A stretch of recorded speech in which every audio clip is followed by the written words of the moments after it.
Come into the room, family. Come into the room. I am the H-Town vet, and I would like to welcome you to this live stream, a place where we will discuss a variety of benefits available to veterans, active duty members, and their dependents. Come into the room, family. Let us check our sound, and we'll be right with you.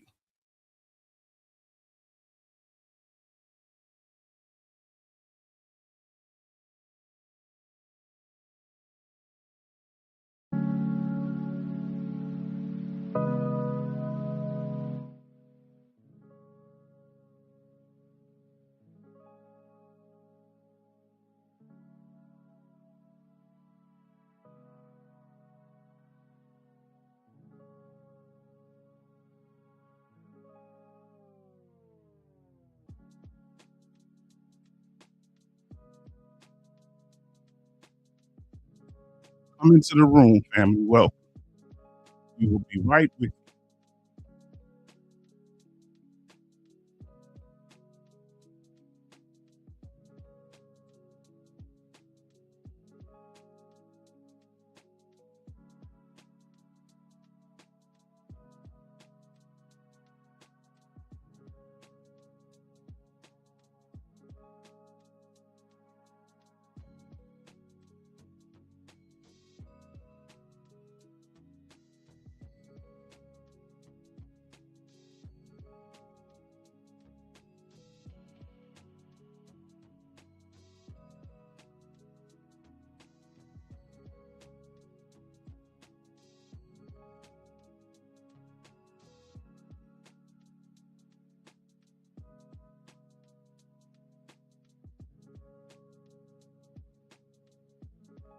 I don't understand, like when we first started, it's always an issue with the sound. Let me know if it sounds better now.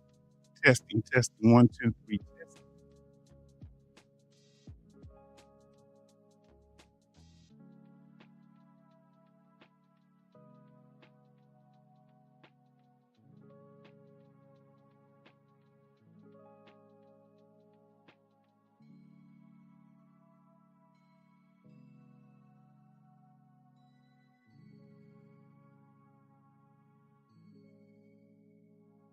Testing, testing, one, two, three, testing, one, two, three, testing.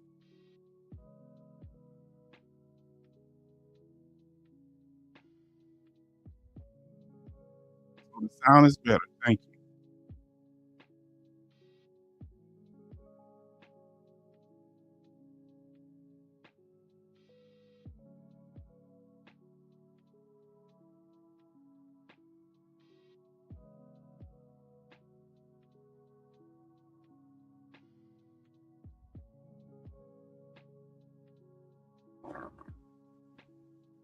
Well, family, we're going to go ahead and get started. We thank you for being here.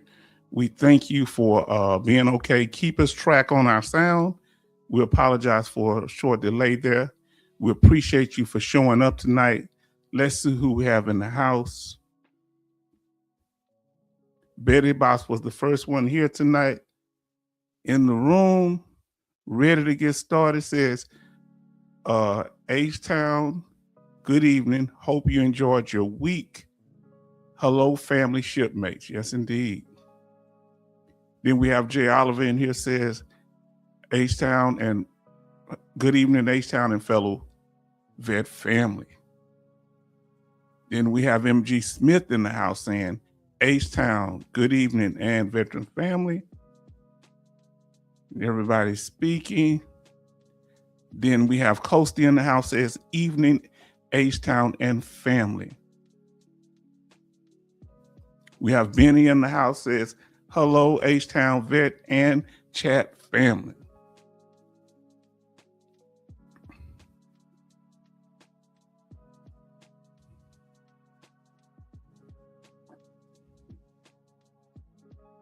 Okay, everybody's telling me that the sound is good.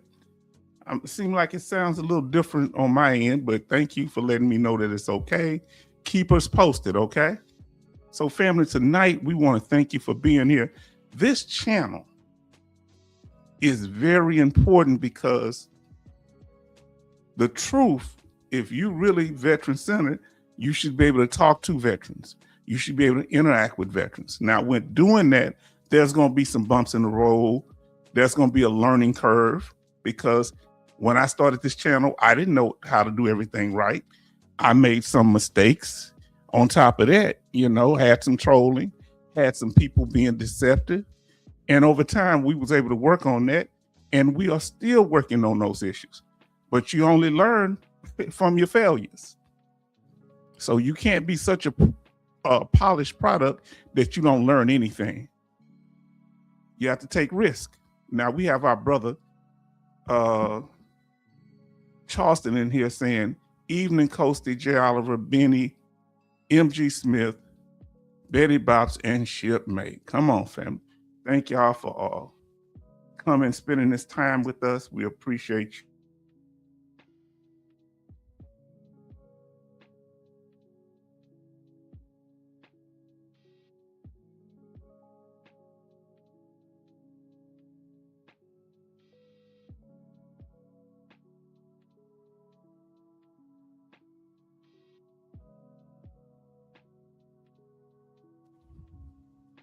Now, Brother Charleston says, H-Town, you expect a kind of messed up with one of your copycats insulted him. Okay, now say, H-Town, you especially a kind of messed up with one of your copycats insulted him. Yeah, tell me what you mean by that, brother. Give me a little clearer statement. Maybe I'm having trouble processing. I get the gist somewhat of it.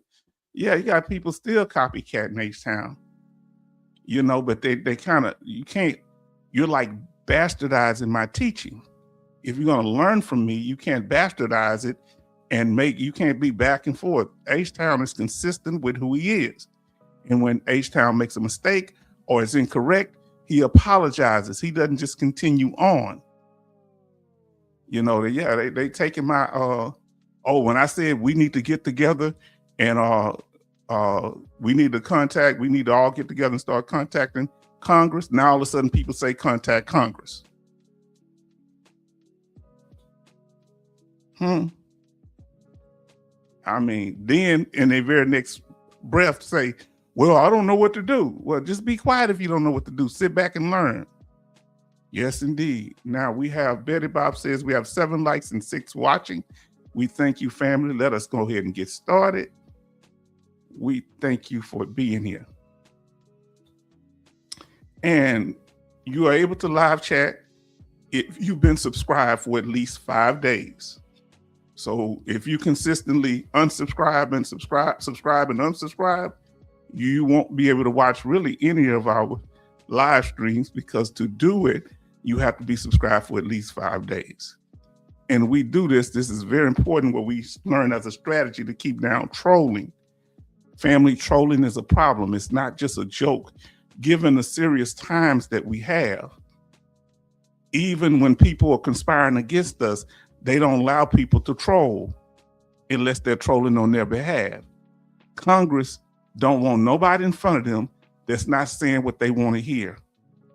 So you think you're going to let somebody troll? They already vet you before you get up before them. Now, he was doing, let's see what we got here. Fam, we talking about this here tonight.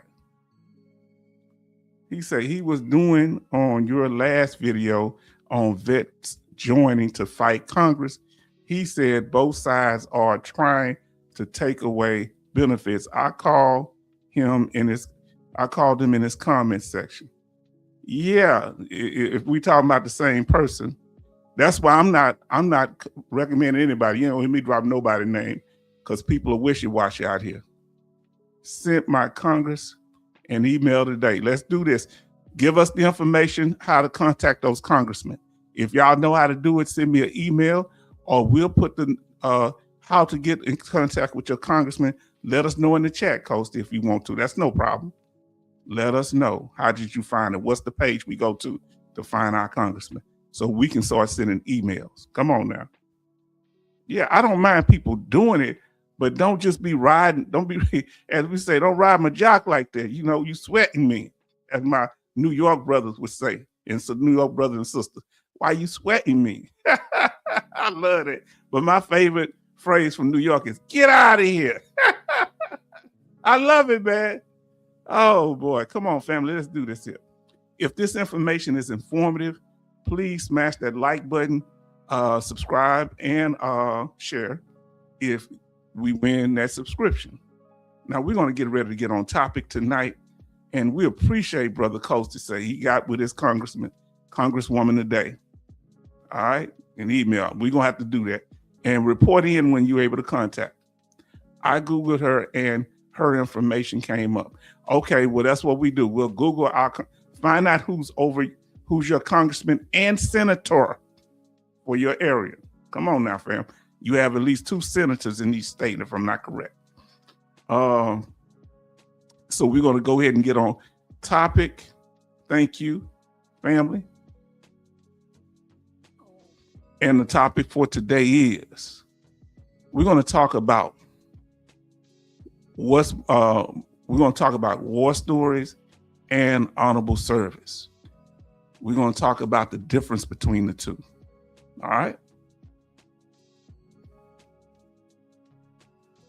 Because there seems to be a struggle right now between people wanting to tell war stories and people not respecting people that give honorable service. What is the value of it? You understand? And you say, H-Town, you mean combat veteran? I mean war stories. I mean just what I said. That's why you don't hear H-Town out here talking about all this here pie in the sky, and I jumped out the tank, then I pulled the other tank with my hands and body slammed the whole tank on the ground. You don't hear me telling you all that. H-Town told you that in my first, my first impact or first, it wasn't battle I was in, but we were behind. I froze, or I just paused and was caught like a deer in headlights looking at everything. But we weren't actually engaging the enemy yet. But if we was, I don't know if I would have froze. I don't know. I wasn't, at that point, I wasn't scared. I was just like, what's going on here? I was shocked. So thank God. See, I'm going to be honest with you. Nobody else knew I was shocked because I was the only one with the head out the tank. They had enough sense to keep their head in the tank. But I was like, hey, I'd never seen nothing like this, even in a movie. I eventually did. Saving Private Ryan tank scenes were really authentic. So much so, I haven't watched that movie since. Yes, so we're going to talk about it. So the question we're going to ask, are war stories more valuable than honorable service? Family, okay? That's the question we're going to ask today. Are war stories more valuable than honorable service? And family, we're going into all the sacred cows today. Shock and awe, yeah. I was shocked and awed. Yeah, I was shocked. It was Charlie Company who had went first. I was in Alpha Company. So we were just kind of coming behind, making sure nothing was left. Nobody would come behind the tanks and harm them. So we were kind of just kind of laying back. We were ahead of the next battle we were the head of, but not that one. You can't have everybody fighting at one time. Somebody got to cover the rear. Now listen to Jay Oliver say, Congressman Troy Nehls, the author of the Medal of Honor increase, was twice awarded and rescinded war zone medals. He was a Pacific Affairs officer that claimed combat infantry and combat action medals. So you're going to find out tonight that a lot of people are fascinated with medals. I think they so fascinated. I think they lay up in their G-string undies with these medals on. This is like their fantasy, sexual fantasy for some.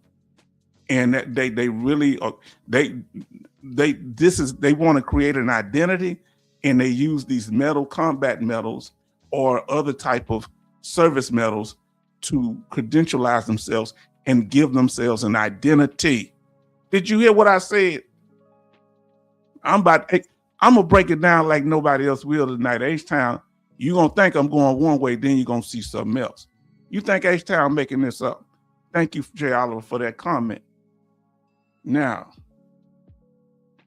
that ruined my dinner. Oh Lord, you say wearing that thong.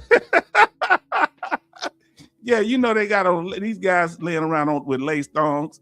Now listen, I should stop cutting up.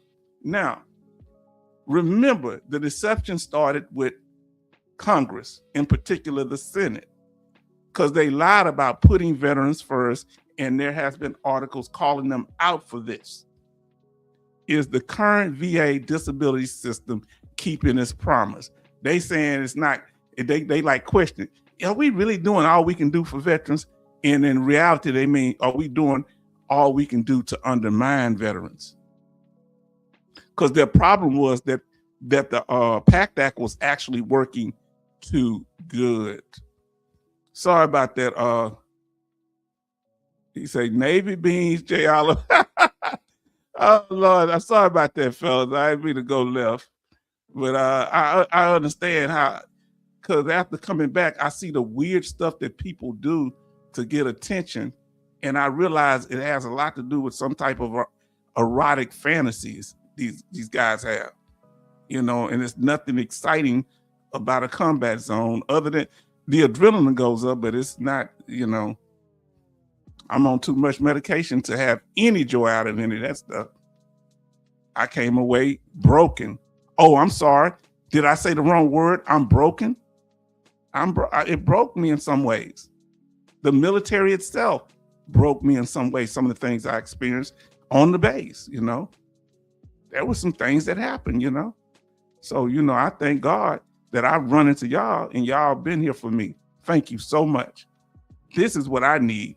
People that's going to be real with me, not pretend by telling me, hey, you know, we're going to put the veteran first. We're going to keep our promise, and then bring up Gad and all of them, Gade, to undermine us. Yeah, Senator Tuberville is at the bottom of it, out of Alabama, right? I think he's out of Alabama. Am I right? And we're going to talk about Alabama tonight. So I hope I didn't get his state wrong. He's the one that called in Gade. See, we veterans, we're the second largest part. The VA is the second largest part of the U.S. government, but the fifth largest part of the budget. And with so many wars having been fought in the last 20, let's be honest with you, ever since about 35 years since I was in Desert Storm, 30-something years. We've been fighting wars, so it's a lot of veterans, and they know they're going to have to pay more money because younger veterans are going to the VA, so they're trying to cut that off. So they're willing to pay a few veterans as puppets to keep from playing those that have earned it through their sacrifice. I'm not ashamed to say the word sacrifice. That's not a dirty word. Sacrifice and suffering. Not ashamed to say either one. They both are connected.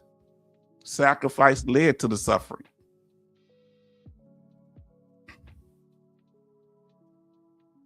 Now, you know, they started off, before they did the hearing, they had several papers, the Washington Post being one. Of course, Jeff Bezos has federal contracts, as we showed you in the past, talking about down in veterans, and we said there was none but clickbait and fake news. The first article, they would let you read it. Now to get it, you have to subscribe because ain't nobody going to these newspapers.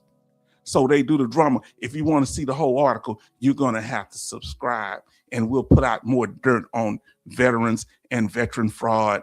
And they're not telling you nothing that you already know because they're not exposing any veteran fraud cases that the VA hasn't already prosecuted. That's old news. You can get that information from the Office of Inspector General without the bias. You understand? And they doing a lot of lying. Now, so what they've done, other than attacking us through newspapers, they found a group of people that they can put up and prop them up. They just want to start a fight for no reason. Out of the blue, they got our mouth in your, they got They got our mouth. They got our name in their mouth. Excuse me. That's what they say. Why you run around saying my name, man? What you run around talking about me? What I heard you've been having my name in your mouth. What's up with that? Huh? You just out of the blue. What about H-Town? What about Charleston?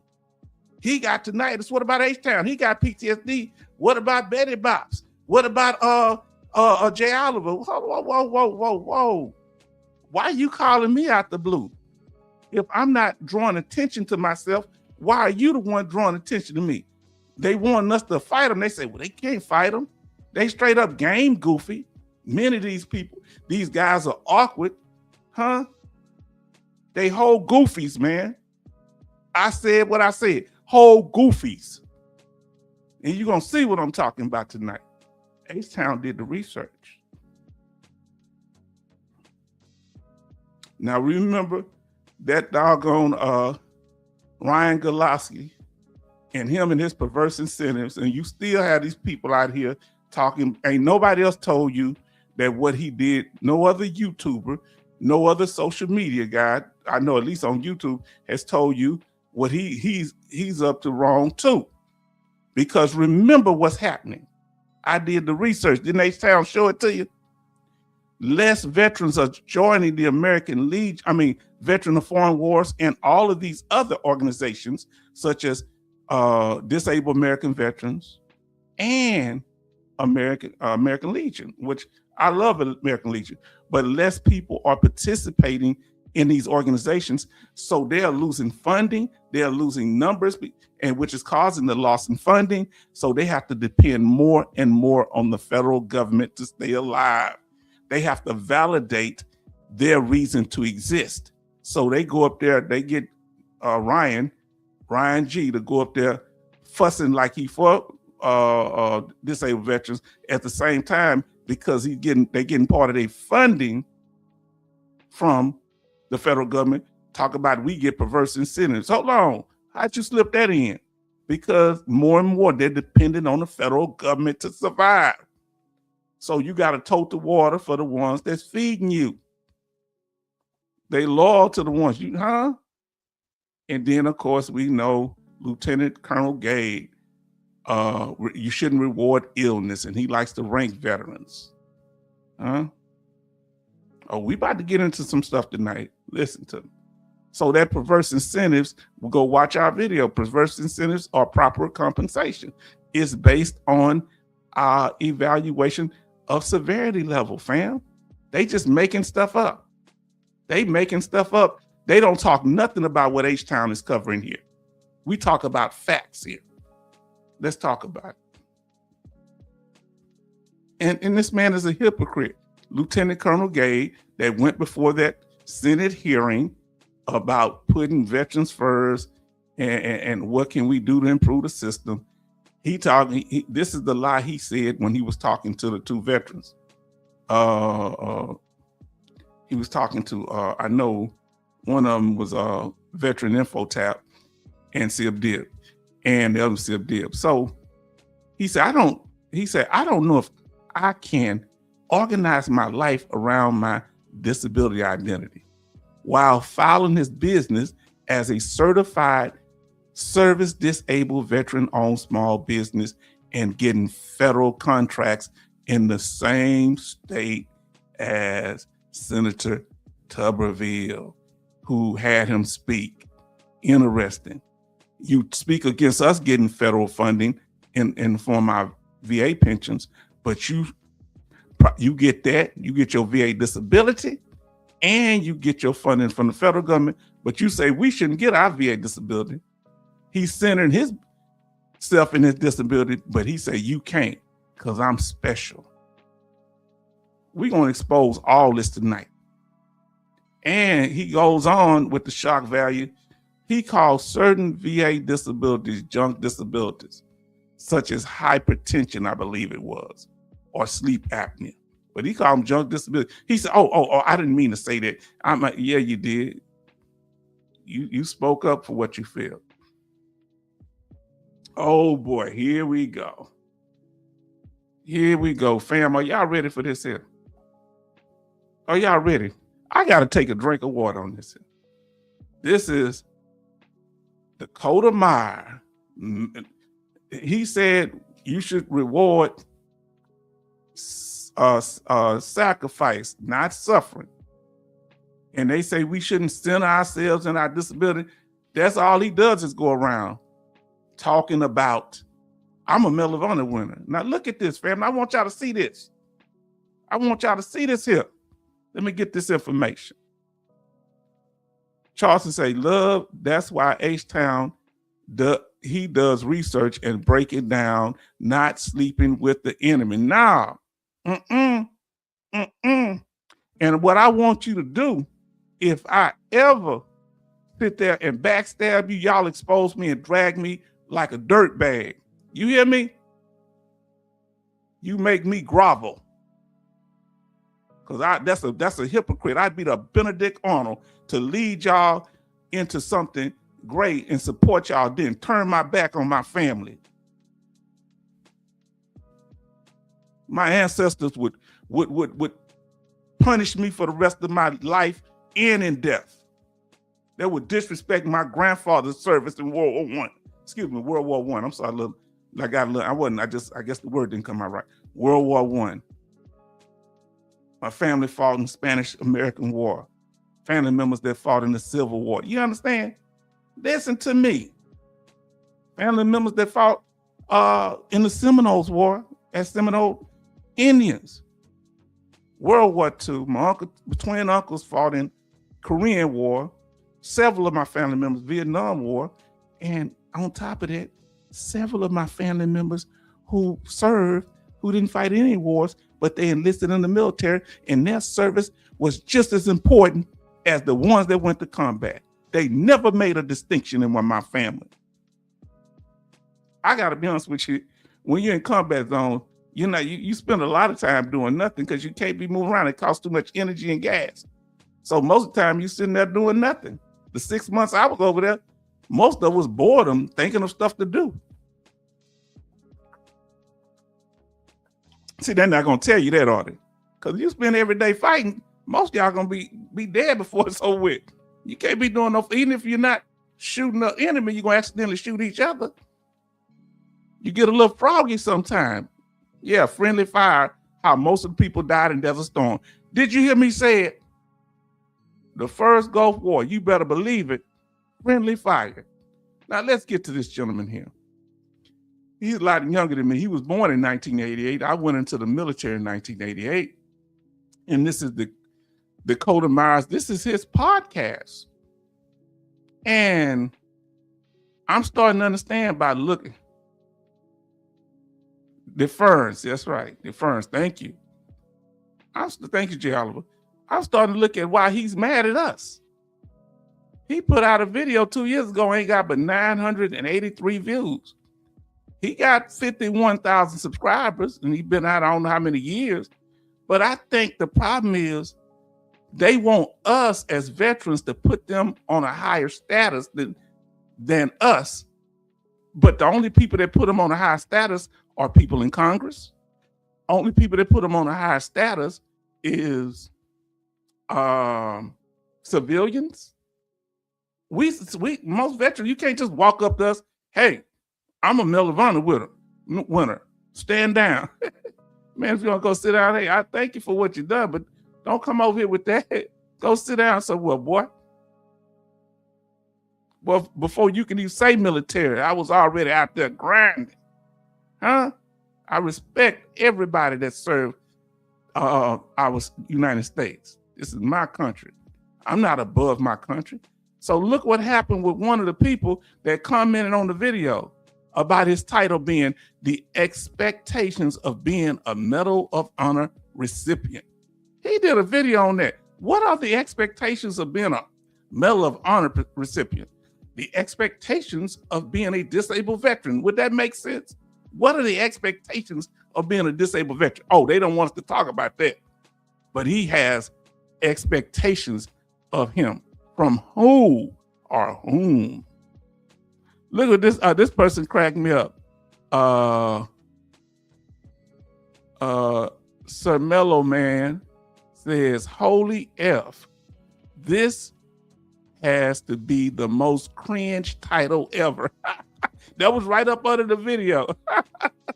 Isn't it? That is cringe. Man, what do y'all think of that? Huh? He tried to do the podcast, but he can't get the veterans to follow him like that.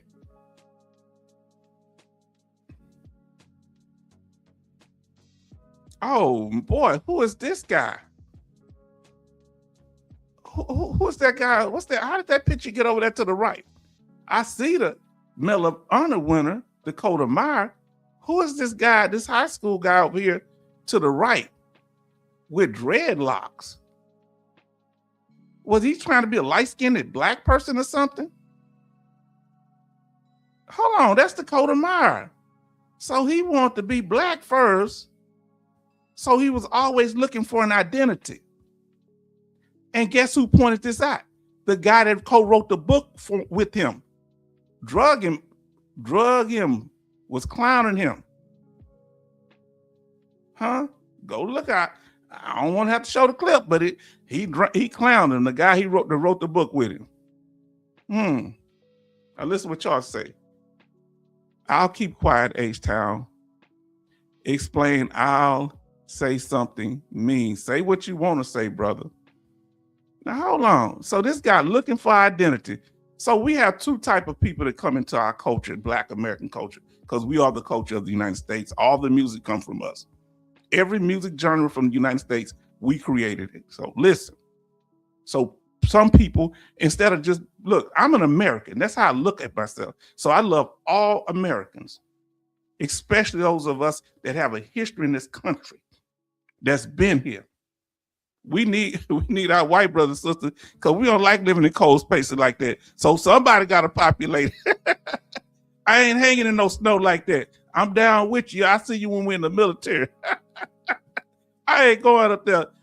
I love Colorado. It's beautiful, but I couldn't stay there in the wintertime, family. I'm just telling you. So we thank God for our Native Americans, Hispanics, everybody. And they say want a tan and scared to be black. Ain't that something hiding to darken up his skin and they put a little red on? See, these people looking for, and they keep getting these farm boys. Gade is a farm boy. You understand? These working class veterans to prop them up. Huh? Yeah. Come on, let's talk about it. And we know the stuff he said, and we gonna keep pounding it. I know y'all tired of seeing it, but listen, he say stop paying people to be broken. System rewards pain. Very insensitive statements. But he want the benefit off of black people suffering. Much of our culture, our hairstyles, we get told we can't. One young black male was wrestling and beating everybody. They cut his braids, his locks out of his hair, or they was going to disqualify him. Right there. You hear what I said? Talk about evil. So he suffered like that. He sacrificed like that. Now we have to stop confusing sacrifice with suffering. Now you need to learn the definitions of them, sir. Oh, you didn't know I was going to go here, did you? Huh? Did you know I was going to go here? Not Chris Kyle, American Sniper. They made a movie about my homie here. He's a fellow Texan. Oh boy. This is where it all began, family. This is where it started with this hero worship going on steroids. Now listen to what Betty Boss want a tan and scared to be black. Yeah. Now, what do y'all know about Chris Kyle? Anybody want to say, what do y'all know about him? Have you ever heard of him? Do you know what branch of service he was in? What do you know about Chris Kyle? He was a member of the military. Anybody know? Let us know, family. We about to go in up in this thing. This is what started the situation, the domino effect of what we're talking about. Let's talk about it, family. Chris Kyle. He was in the Navy. He was a sniper in the Navy, and I believe, and I'm pretty sure he was a Navy SEAL. Coastie say never heard of him. He was a sniper and suffered from PTSD. Okay. They made a movie about him, Coastie. I want to say Clint Eastwood made a movie about him. American Sniper. Yeah, he was suffering from PTSD. Navy, he was a Navy SEAL sniper, and I think was from Texas. Yes, he's from Texas. They had his funeral here. He's from Texas. He's up near Fort Worth, Texas. See, the reason y'all keep coming back here, because H-Town's going to give you the real. See, where I grew up at, you can't walk around in fantasy. That could cost you your life playing around pretending. You got to know who you're dealing with. You got to know who you are. And I'm not saying while I was living like it was some dangerous thing every day. Nah, but you can get caught up. We couldn't play. We couldn't live in La La Land. You understand? Now, you say, well, H-Town, why you got Chris Kyle, American Sniper, in here? They made a movie about him. He's a hero. He has more confirmed kills than anybody, sniper kills than anybody in history of the military. Okay. I'm not doubting that. They made a movie about him, American Sniper, and I forget his name. Anybody remember that actor's name? I had it on my lips here, who played him, and he did a good job. And I figured to be a good movie. I like the movie. All right. What was his name? A very good actor. And Clint Eastwood did a very good movie. But you will see at the end, and this is going to play into what I'm doing here, when he was left behind, being a tough sniper don't mean nothing if you out there with the enemy. They just going to put you down. You ain't no super soldier out there if your position is exposed. And the black member of his team said, hey, he was in the back of PC. He said, whoa, what Kyle at or whatever. Stop this thing. Because Kyle was running to get in there and that black man saved him. I want you to remember what I just told you. Go look at the end of the movie. I want you to remember they did it based on the book. A black brother saved his life. Did you hear what I just told you? But I want you to hear the next stuff we go over here. He felt better when he was deployed than when he was home with his family until he had a mental breakthrough and was able to return home and help other veterans. And unfortunately, one of the veterans he was trying to help ended up taking his life. They were going to a gun range, and that veteran, who was not a combat veteran, but had some type of mental health condition, took his life at a gun range, which is unfortunate. Now let's talk about it. With the movie, time out, family. With the movie, things kind of went left after people viewed the movie. Okay, y'all listening to me? So a lot of these people are used as tests to crash out on us. You say, hold on. Chris Kyle didn't crash out, did he? Let's talk about it. They did the movie. Look at say, Chris Kyle's depiction and war sparks a heated debate. What was the debate about? Anybody remember what the debate was about? H-Town is about to go into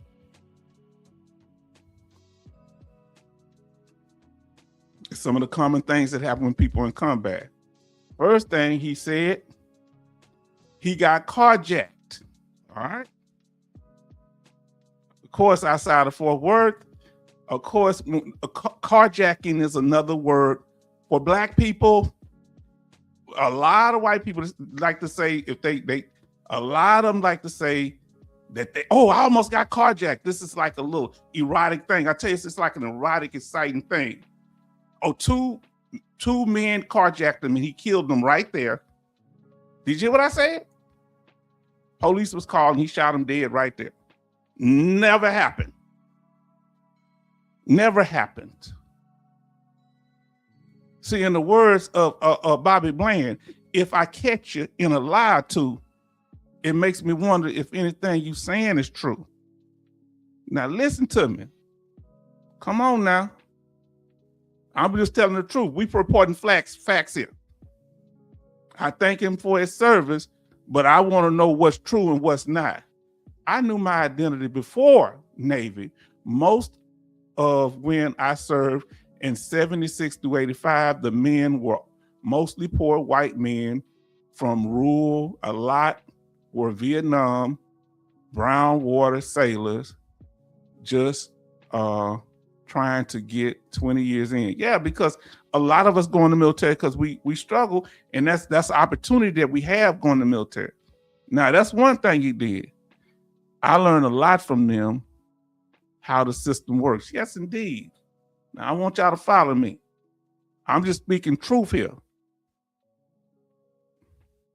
And I'm doing this not so much from him because he's passed away, but for you to understand how this hero worship can be dangerous and a lot of times can lead to other domino effect events.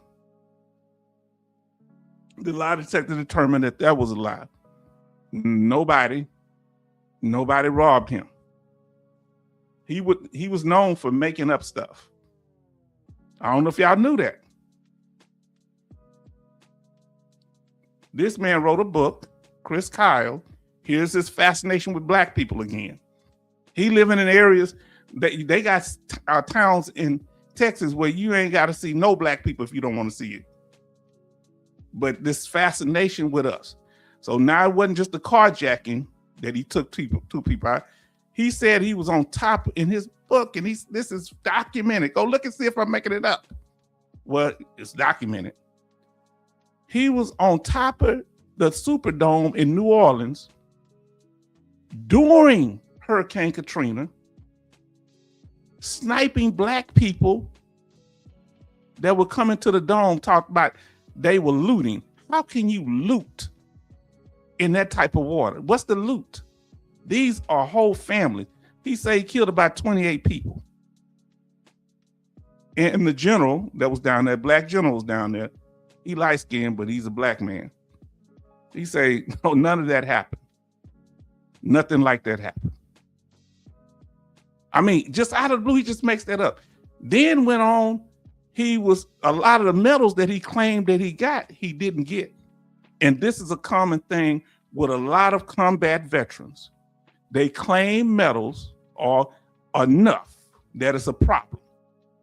They claim medals that they didn't get. They got a lot of medals that they earned that might be greater medals than the ones they're lying about. So look at it down there. American Sniper, Chris Kyle, distorted his military records. Documents show. Come on now. General Honor. Tell me what that means. I don't know what that means. That might be a phrase I need to learn. Yeah, that's what he was. Oh, that's that general down there in New Orleans. Yes, indeed. Great man. The lie detector determined that was a lie. Now, family, we're going to watch the video. Fair use, fair use. What do y'all think so far? Y'all criticize me. You got a right to if you think I shouldn't be exposing this stuff, or you disagree, you have some proof that it didn't happen, let us know. Vin Olive, hello, family. See, if I can't give you the whole truth, I'm going to tell you, that's why I love the movie, The Good, the Bad, and the Ugly. I'm going to tell you the good, the bad, and the ugly. I'm going to tell you when H-Town wasn't all that great, when I didn't follow protocol and I had to go to the restroom and ran out the tent, forgot my tank member was on guard duty, and because I was running in the dark, he thought I was the enemy and I wouldn't halt because I heard a voice, but it was in the wind. So I said, that ain't nobody, till I heard that M16 round chamber. Then I threw my hands up, turned around, my tank mate there with an M16 in my head because I didn't follow protocol. He almost took my life because I was worried about going to the restroom.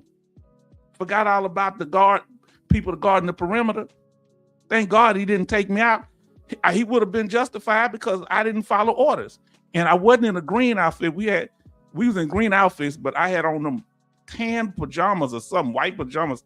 But we was all messed up over there because that was the first desert war we had, for a long time. So we had our colors were all mixed up. We didn't have those brown uniforms until 2 days before we left Iraq. Ain't that crazy?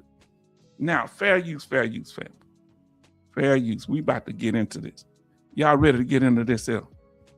Let's do it, family. And we're not here to vilify, but we're going to speak the truth because we got to learn going forward. This happened back in 2014 or 16. They made the movie, and the young Navy SEAL lost his life that wasn't justified, and it was unfortunate. But there was a lot of things they do with hero worship that leads to other things. So let's see here. He had a lot of bad habits that in addition to his sacrifices during his service, he also had a lot of bad habits. And one of his biggest ones was lying. Okay. This is a CNN news story. And this is common knowledge. Let me see what we got here. And we thank you, family, for being patient. We're gonna turn off the music for now. Family, we're gonna give you the truth here. And you notice, ain't nobody else, they don't come up and say I'm a lie. Now, they might do it one day. No, this is true talk. Fair use, fair use. This is for informative and educational purposes only. And this is to teach you that combat should not be worshiped. People in combat shouldn't be desired. It shouldn't be a goal in life. And nobody should be worshiped as a combat veteran. We shouldn't worship people in the military. None of us. We should just be acknowledged and respected for our service and sacrifices and our suffering. So, family, give me a second. It's going to be right now, getting past the commercial. Did anybody know about him, what he said, what he was saying? Anybody ever heard any of these things? Yes or no? Did you hear about what I told you about him fabricating some of the medals he earned in the military? And this is a common thing, especially with combat veterans. I know of at least two admirals in the Navy who was highly decorated, who when they were wearing medals, one was just wearing one medal, this back in the 90s, that he didn't earn, and he was called out on it. He took his own life. Another one did that a few years ago. He had 2 ribbons. This man, highly decorated, had, I don't know, over 100 or 1,000 flights in the air. And he took his life. He was a Navy admiral, like a 3-star Navy admiral. This is a serious thing, fam. MG Smith says no. And Betty Bob say no. Look, people learn how to get their name right again. I'm gonna go get mine right now. Fam, that's why we don't sit here. We work through the propaganda because they try to make other veterans feel less of a veteran if you wasn't the top guy and didn't win the Medal of Honor, the Silver Star, if you didn't do this and that, and all that old stuff. No H-Town. I figured a lot of medals were political, though. Yeah, a lot of them. Some people fabricated medical, and the medals this is the interesting thing you're going to find.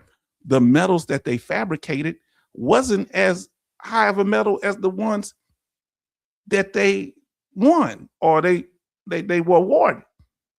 They might fabricate a good conduct medal, something simple. Or that's like me saying that I was in Now, if you see me walking around with a Navy Cross on, you see me walking around with an airman medal. Now, y'all know I was in the Army. Would y'all call me out if I get on this broadcast and say, yeah, this I earned this medal, this Navy Cross? Would y'all call me out? What would y'all say to me? Or I have one of these airman medals? What would y'all say to me? Would you call me out? And I say, no, I earned this while I was in the Army. No, I'm telling you. Why you wasn't in the Navy? Oh, I was on the ship for a short period of time, and they just gave me one for my heroic actions. What would y'all say? Would you call me to task? Fam, let's do this here. Fair use for educational purpose only. So this came out some years ago when the movie came out. Now listen. I want to hear. Hold on. I can't stand this stuff. All right, we're going to get to it then, fam. I want to get these comments. MG Smith said, yes, would call you out, and you would be right to do so. Yes. Betty Bob say 13 likes and 11 watching. Look, I like the Navy's license plate. Listen. I think the Army, our little thing is kind of ugly, and I love the Navy, but that would be disingenuous for me to go get a Navy license plate and put on my vehicle, even though I like it. What if I say I'm honoring y'all? That still wouldn't be cool, though. You get what I'm saying? Even though, how many times I'm going to say I like the license plate? I like it. I don't have it on my vehicle, but I like it. If they would have accidentally gave it to me, would I have said anything? H-Town sounds a little hypocritical. Now let's listen to this CNN article, which what they're saying is true. I'm telling you, they're not always correct. So let's listen in. He say it is what it is.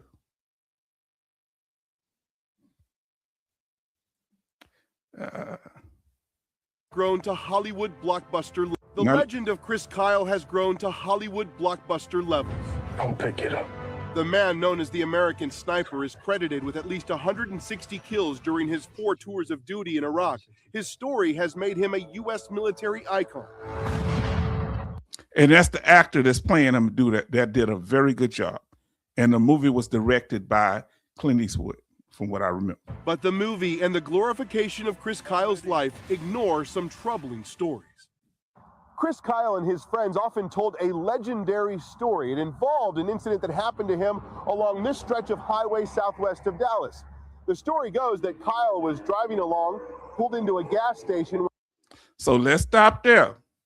This is what this guy that worked for the president said. He was in D.C., and these black kids, just happened a couple of weeks ago, they tried to carjack him, and 15 kids trying to carjack him. How can 15 black kids or any children fit in a doggone car?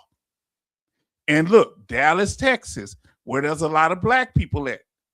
So they have these stories that they tell. They don't just tell war stories. They tell war stories in the civilian side of the game too. Now let's see what we say. Lots of the medals don't add up, as many were in reserves, only 6 months deployed time just doesn't fit. But if they have the right, they ain't cool with people in admin or rank, they're able to claim this stuff. This is what I'm trying to tell you. Come on now. When 2 men attempted to carjack him while he sat in a pickup truck. He reached for a handgun and shot each man twice, and they dropped dead. But this is where Kyle's story takes a strange gun. I want you to hear this. Man twice, so he killed 2 men. Pickup of Highway Dallas. The story is often told a legendary story. It involved an incident that happened to him along this stretch of highway southwest of Dallas. The story goes that Kyle was driving along, pulled into a gas station when 2 men attempted to carjack him while he sat in a pickup truck. He reached for a handgun and shot each man twice, and they dropped dead. But this is where Kyle's story takes a strange turn.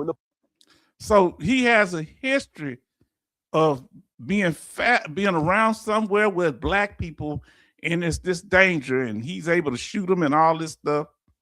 Police arrived and ran his driver's license. They didn't get a name or an address. What the officers got was a phone number for someone at the Department of Defense. After a short conversation, they let Kyle go. He simply drove away. So this man, when they got there, after they reported it over to 911 or something like that, then they come there. He don't say nothing happened. He just showed the Department of Defense. He able to get out of the situation. Hey, here, this is some bigwig that I know. This is childish. This is not being responsible. This is what I'm telling you. They got these people like Gade, like Dakota Meyer. They always doing messed up. They always do messed up stuff. People like that, and they got people to bail them out. It's a story that Kyle told writer Michael Mooney. Mooney wrote a lengthy profile of Kyle for D Magazine. He says Kyle claimed there was video of the shooting, but Mooney could never verify the story. He says he went to every gas station on that stretch of road across 3 counties, asked local and state law enforcement officials, but nobody has ever verified the incident. So ultimately, what it comes down to is it was either a joke that he didn't say was a joke. He was lying for some reason that we don't know. Okay, here we go. I'm a black man. I can't tell no jokes about somebody harming me. I'm going to jail. Lying. No, it's lying to a police officer. That's a crime. See, that's why I tell y'all. People say, why so many black people commit crime? What we do is criminalize more. Other people let go on this stuff. Come on now. Now you say, this our brother say, Jay Oliver say, Nicholas Irvin is a Ranger sniper who wrote a few books and was known as the Reaper and has a few interviews online and talks about his VA compensation and PTSD. That's one sniper. I know he black. He got like 30 something confirmed, life takings, but he talks about his struggles, and there's a few more, so there's several of them. But you got to watch that's why we don't want to hero worship, because maybe we're putting too much pressure on people. So now let's listen more. Or it was evidence of an enormous conspiracy that no American is going to feel comfortable with. We don't know. I mean, the fact is he was killed, and there's no possible way to get an answer from him now. Don't need no answer. It didn't happen. Ain't nobody bothered him. That's always a fascination. Everybody won't say, I was almost carjacked or I was carjacked, and that's code word for black people.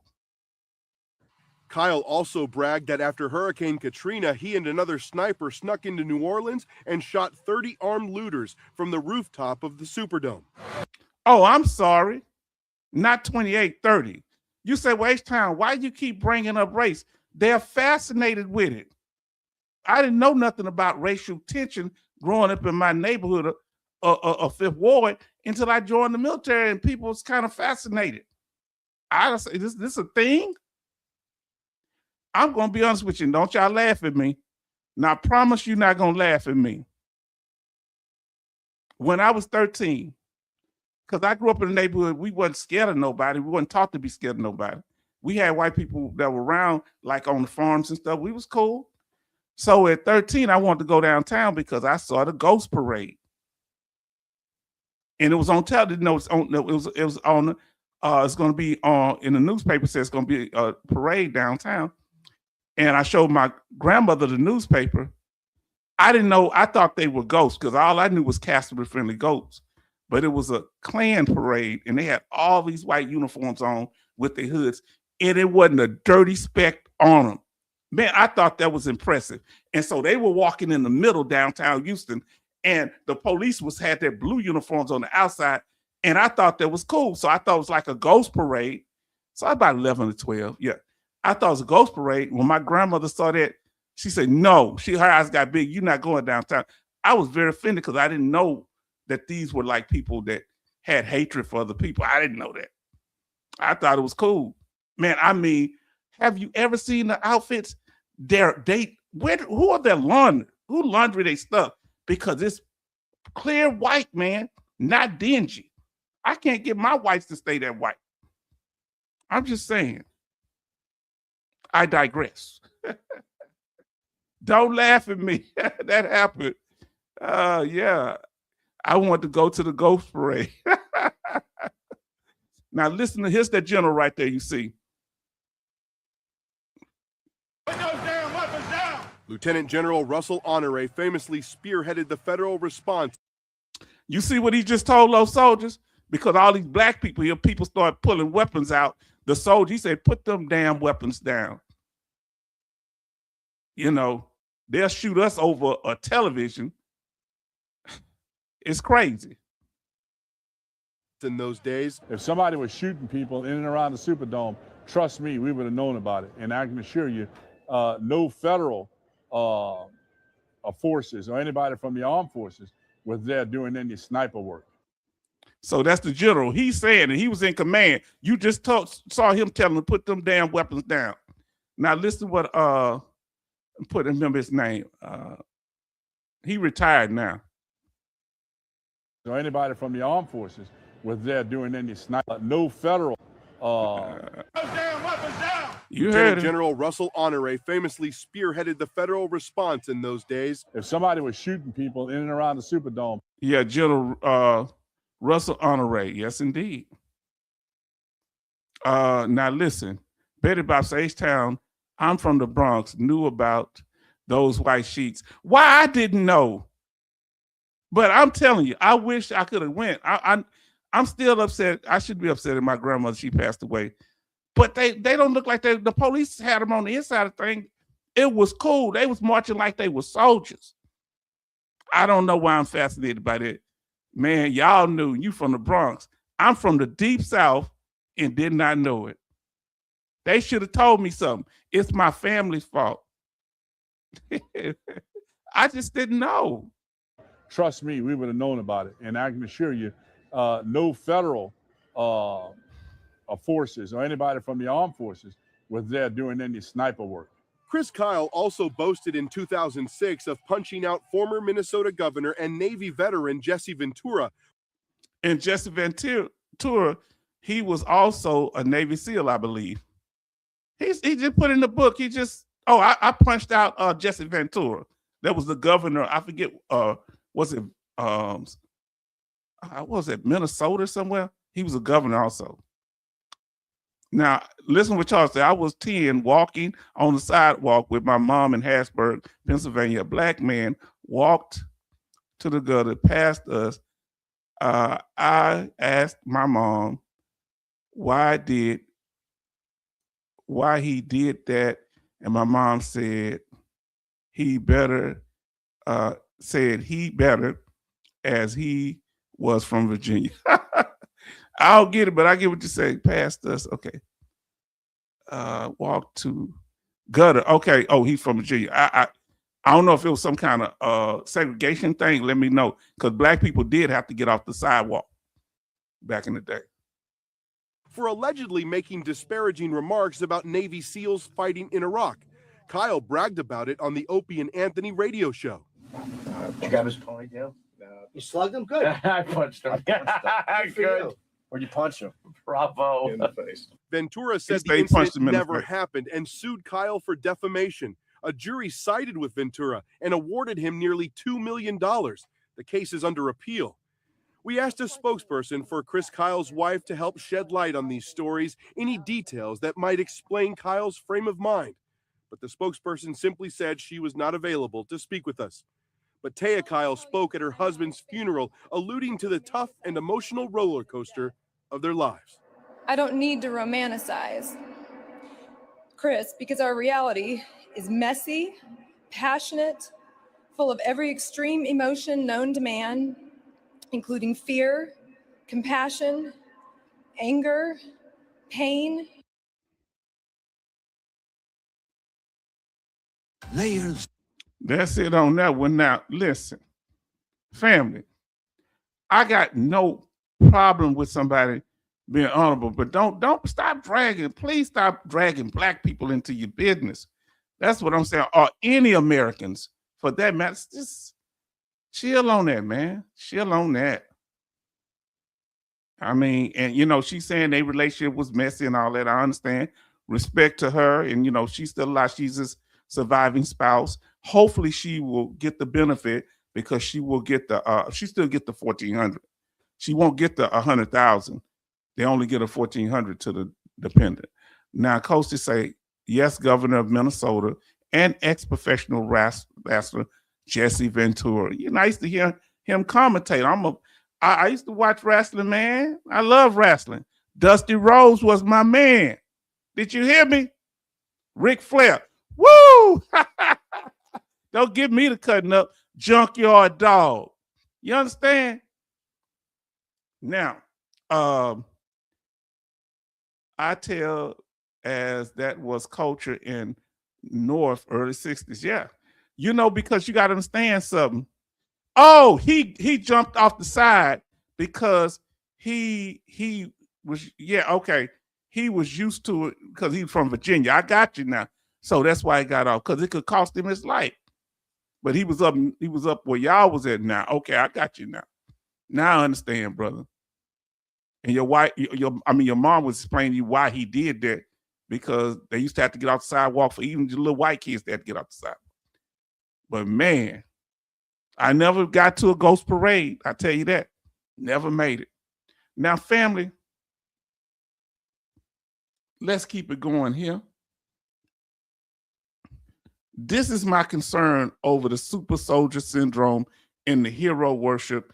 It leads to a lot of problems, exaggeration, and they'll use people's combat service to rubber stamp. Congress will use it to rubber stamp anything they want to do. Okay? Now, I don't like that.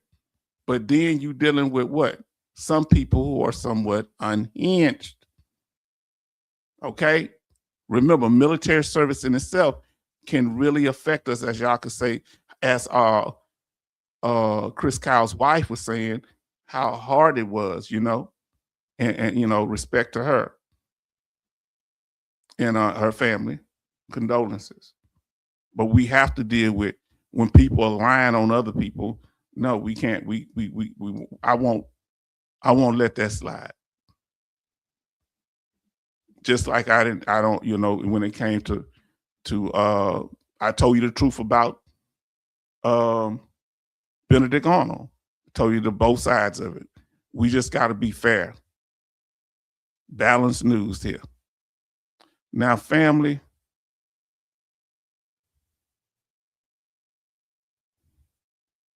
let me see here.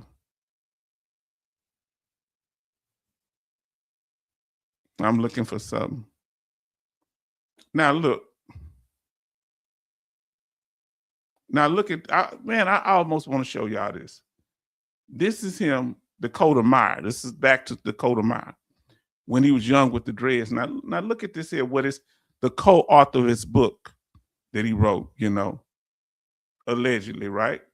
So he was on a podcast and he was talking about Dakota Meyer, I guess when he was younger. Look what things he say. These people write books together, and a lot of them want to holler joking, but look at this.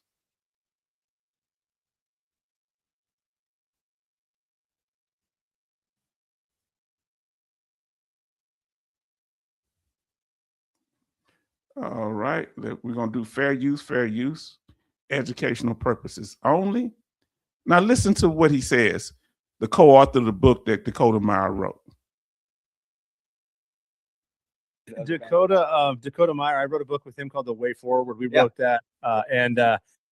His story is like the typical Marine Corps recruiting story where he walked in there with these yellow dreadlocks and no idea what he was a male cheerleader in high school. And the recruiter, the recruiter pulling a typical recruiting thing. He's like, well, I have this elite division. I only got a few slots left. It's called infantry. And This elite. and he even said, and you can keep your dreadlocks when you get to Paris Island. You're fine. You're like, dude, that's bullshit. Are you serious? I have a picture of him. I can get it to you guys, and you can post it. It's incredible. Throw it up. That would be great. Yeah, I'll get it to you. We got to make sure you tag him. We got to get him on, bro. He's a good. Oh, dude. Dakota's great. He's a wonderful interview. And you know, he having fun with it, which is cool. You know, your friends are gonna drag you a little bit, and that's cool. And I'm glad they at least have a sense of humor. But yeah, you know, the dreadlocks and things and trying to find an identity, this tends to be a thing from time to time for people. And I just want y'all to understand that all of us as veterans, some things get a little weird. I'm gonna explain something to you why I understand this, okay? You know, I studied my Black history. Jesse Jackson, he right now, I think I don't know if he's still in a coma, but he was having some health issues. But Jesse Jackson, the gentleman, he used to serve under Dr. Martin Luther King. I want you to listen to what I'm telling you here. I want you to listen closely. So he, when Dr. King got killed, he was at the hotel, but he was not on the balcony. He had on a sweater. You listen to me. Jesse Jackson ran up there. The only people that was up there were Reverend Abernathy and this other World War II veteran that was highly decorated black man who had just walked away. I can't say his name, begin with a J. And he walked away and he heard the shot and turned around and saw Dr. King. He didn't pass away there. He passed away in the hospital. And Jesse Jackson was like 18 or 19. He ran up there and dipped his sweater in the blood of Dr. King. For a whole week, he ran around with that sweater on, talking about Dr. King died in his arms.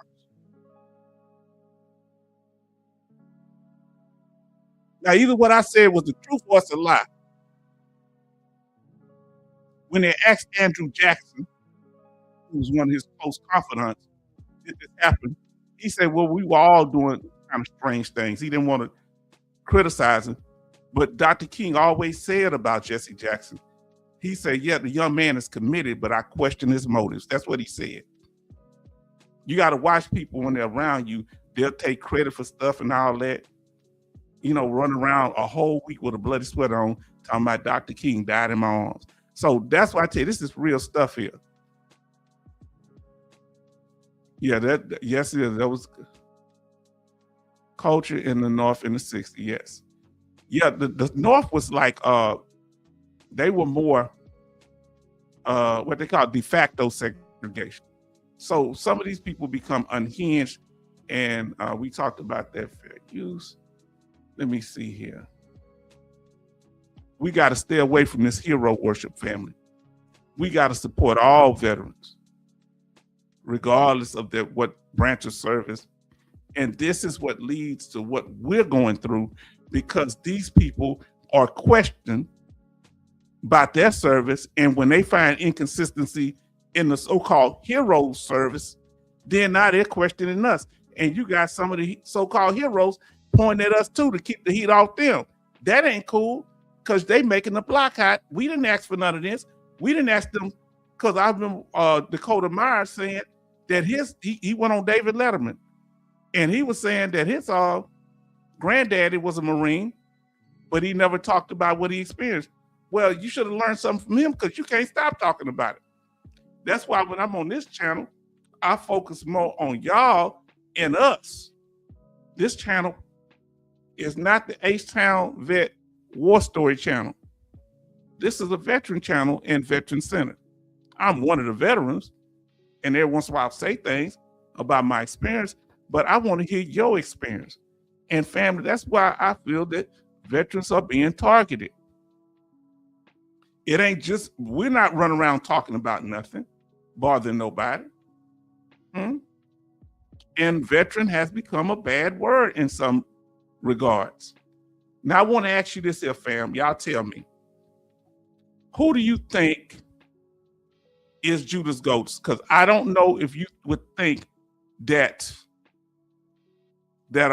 advocates like the American Legion, DAV, do you think they betray us the most? And I'm asking you this question again now that we're giving you more information. The Secretary of the VA, Doug Collins, do you think he's a Judas Goat? And let me explain what a Judas Goat is.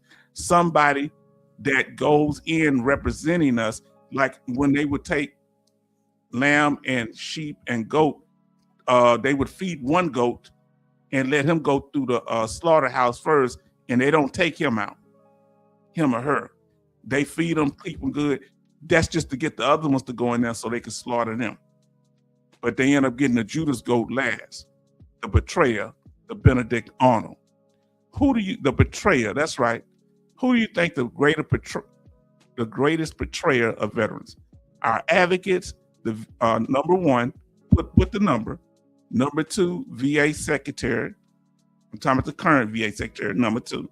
Number three, the government, the Senate, the House, the president, even the Supreme Court. That's number three. Number four, the super soldiers that they put out before us. But those super soldiers are people that they put out as war heroes. Do you feel like they're being exploited too? Because why would they take advantage of people with mental problems? Tell me what your opinion is of this. Let us know. Who do you blame the most, family? Let us know. So Charleston say the number four, the super soldiers, the ones that are hero worship.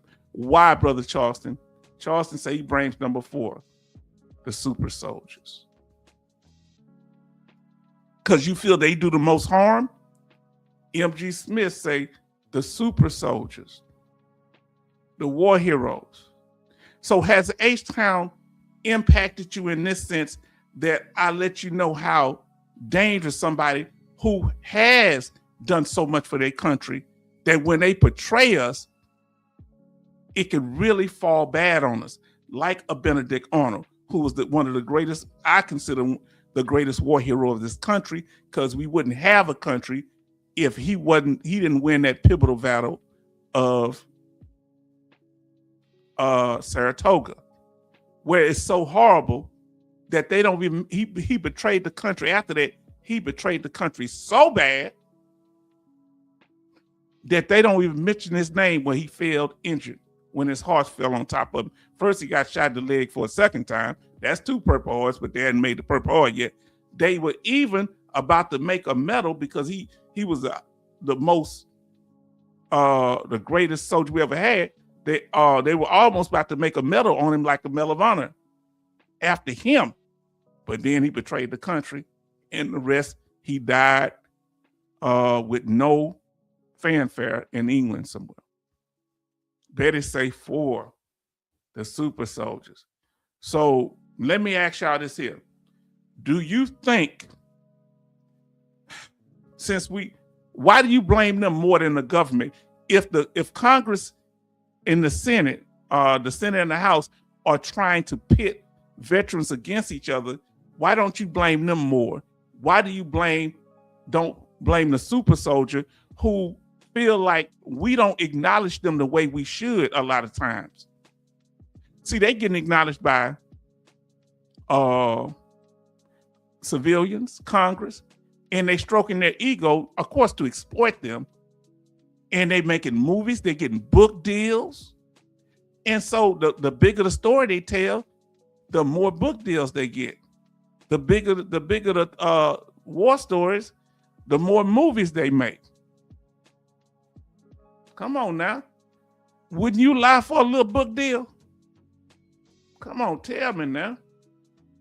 Not a little one, because they inflate to deflect heat off themselves. I don't blame them, just disappointed they do that.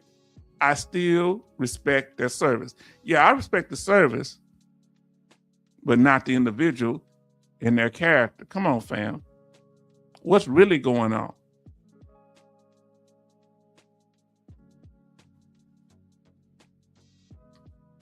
Family, we did this thing tonight.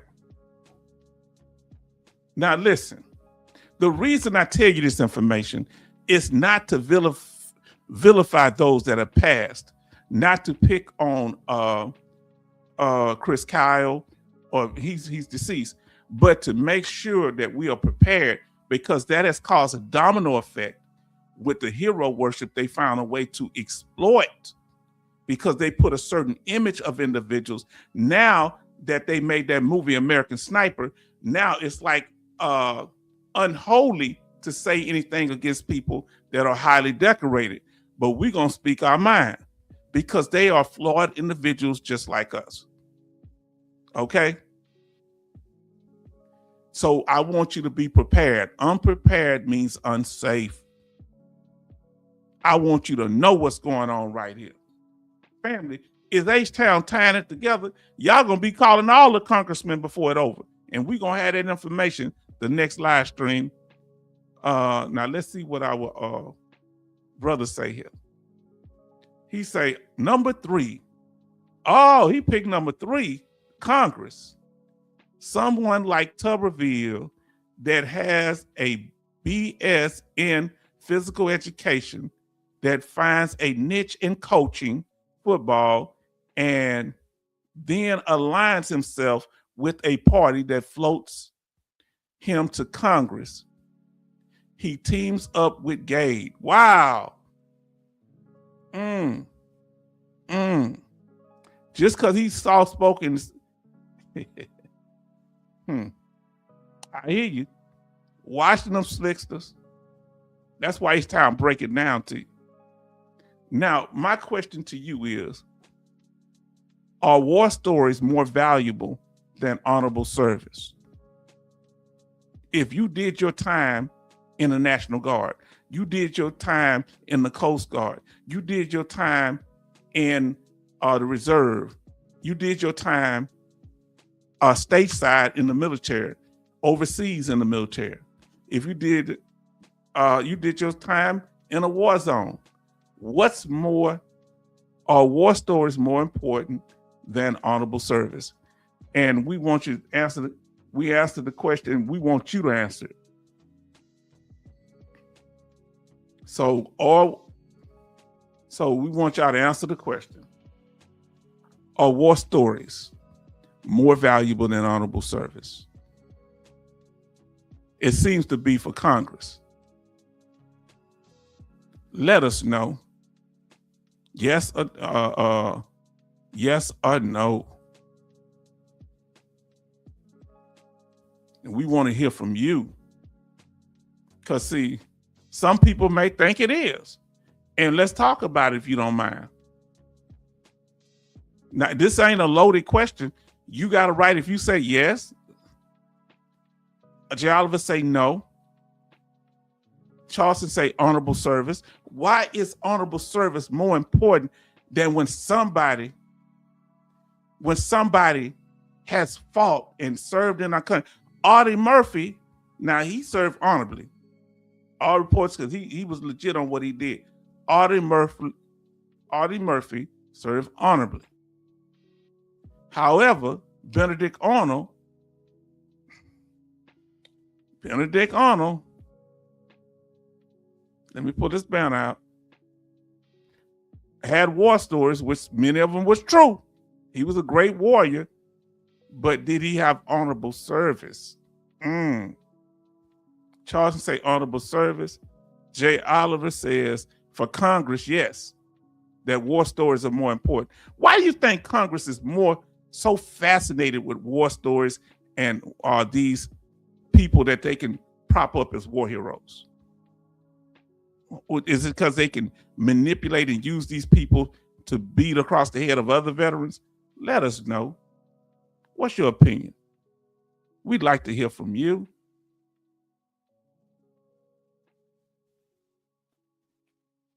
Charles said, yes, you answered it. Okay, thank you. Betty Bob say 14 likes and 14 watching. Then we have MG Smith says, I don't discuss that with my wife and she likes to ask. I just say maybe someday. Yeah, if you don't feel comfortable talking about your military service, and man, I'm gonna tell you something. I know people that was in the Navy, and I don't know if y'all remember that Navy ship. So my best friend's, his brother-in-law, who's passed away now, rest in power, he was in the Navy and he was on a ship in Norfolk. Do y'all remember this? I don't know when it was, if it was the 70s or 80s. And over there by that tunnel, somewhere in Norfolk, a submarine came up and he was on the ship that it kind of popped the ship up. I think it came up, it was under the ship and came over. Did anybody ever hear that? About that happened? Charles, you might know about it, have heard about it, y'all being in the Navy, the submarine that came up in Norfolk, Virginia. Let me know. Sex and fantasy sale. Just what I was saying.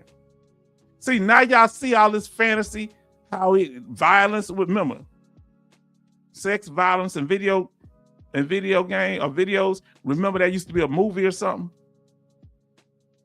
And yes, indeed. Congress agrees for the nation to go to war. So a winning battle is a Congress win. And they can, because they think about it, when war happens, they make a lot of money on the economy. Bam, we didn't keep you long. Come on now. Now, VA law, we about to go over to VA law. So tonight we going over VA law. We want to give special thanks to Betty Bops in the house.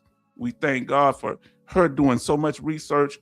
We got so much stuff. We're going to have a live stream on Sunday where we just covering the news that Betty Bops and the other parts of the H-Town Vet family has given us. We just going to go over that because they stay on their job, and we thank you.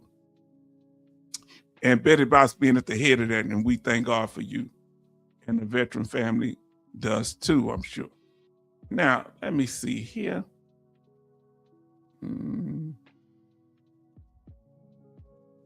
So let me pull it up, family. And we thank you. So, family,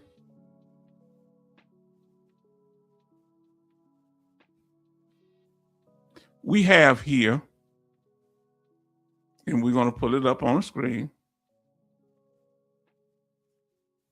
We're dealing with VA law now right here. And so I got a lot of things on the screen, so be patient with me. I have to move things around. I got 3 screens open. So this is dealing with adverse action proposal, period. So when they're gonna, the VA gonna give you, if they saying they're gonna reduce you, they gotta propose that reduction. We propose to reduce you if you have this 60, you list 60 days or so much, and if you don't respond, you will get reduced.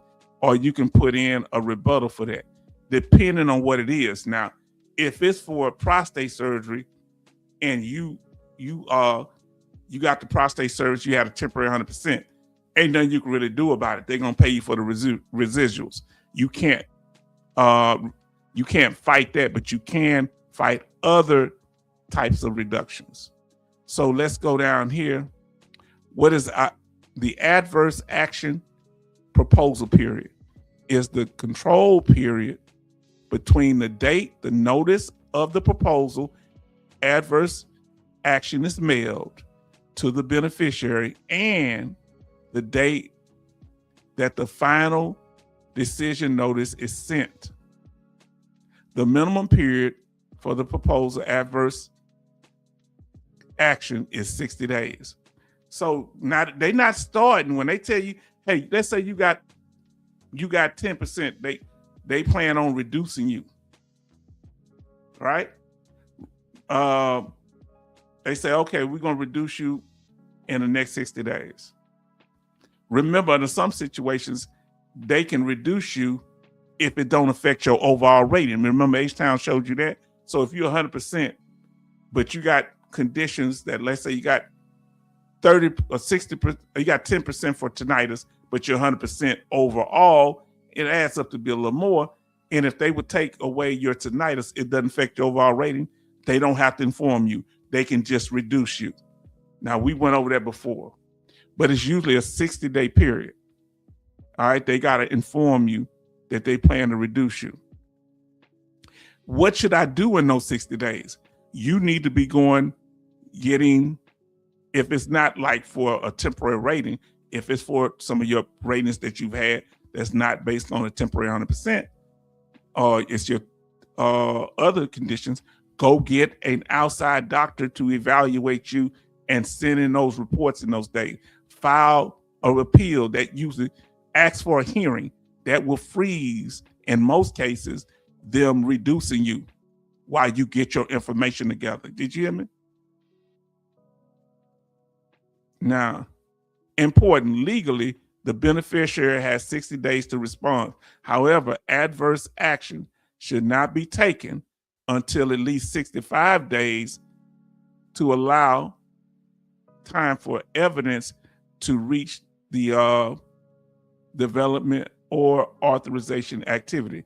This is important because it takes a few days for the mail to get to you, but they doing it on the day they send it out. You might not get it for 3 or 4 days later.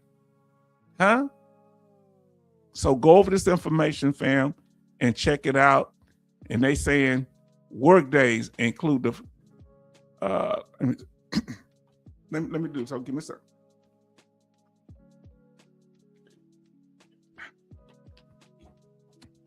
So you need to know this if they try to reduce you. The first day of the adverse action proposal period is the date that the notice of proposed adverse action is mailed to the beneficiary. So that's kind of unfair because of the fact that you may not get it. So you're not going to actually have 60 days. You have less than 60 days to respond.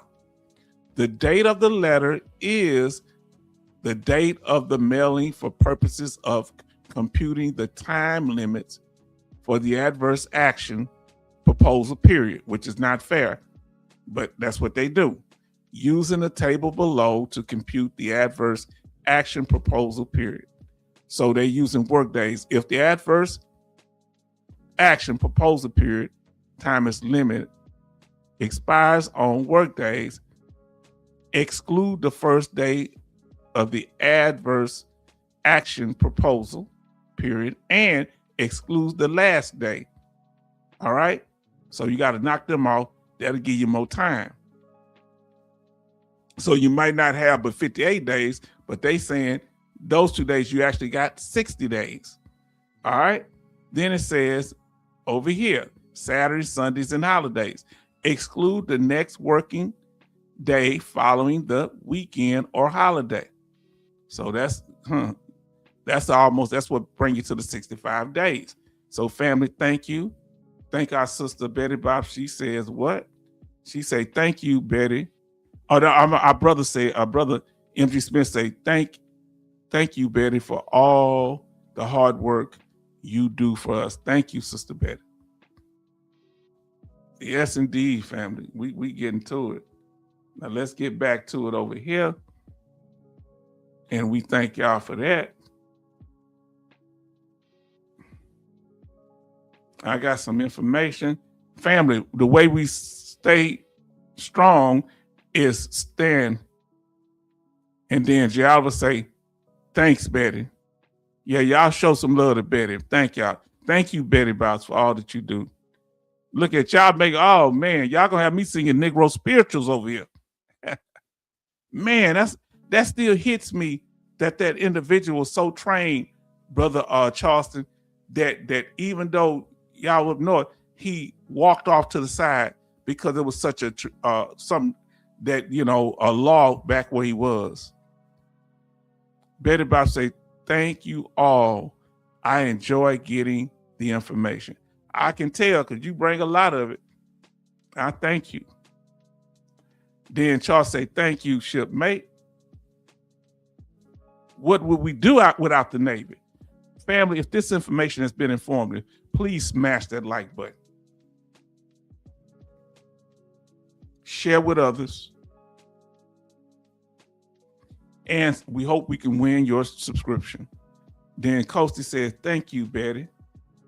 Family, I'm so excited about how incredible this is, how much. Now we're going on the veteran news. Family, look, we ain't been in here but an hour and 35 minutes. Did we cover the information or did we cover it? Come on now. I'm H-Town, you know, I'm from Fifth Ward, so I'm be a little braggadocious, but I'm humble. You know, I thank God for y'all. but we're gonna talk a little trash. Man, I'm so embarrassed. Thank God for my grandmother. What if I would have snuck downtown doing something like that? I'd have stirred up all kind of confusion, calling them people ghosts. Hey, ghost, come here, Casper. Calling the Klansman Casper the friendly ghost, because that's the only ghost I knew on the cartoons. Boy, talk about naive. Man, H-Town was straight up naive. You like you say, Betty Bops knew, and she from the north. Man, I was a little simple back then. I got to be honest with y'all. I was a little more simple than everybody else. Naive, I guess you could say, you know. Now, family, we want to thank you. Let's see what we got here. We're going to pull up the next thing, our news.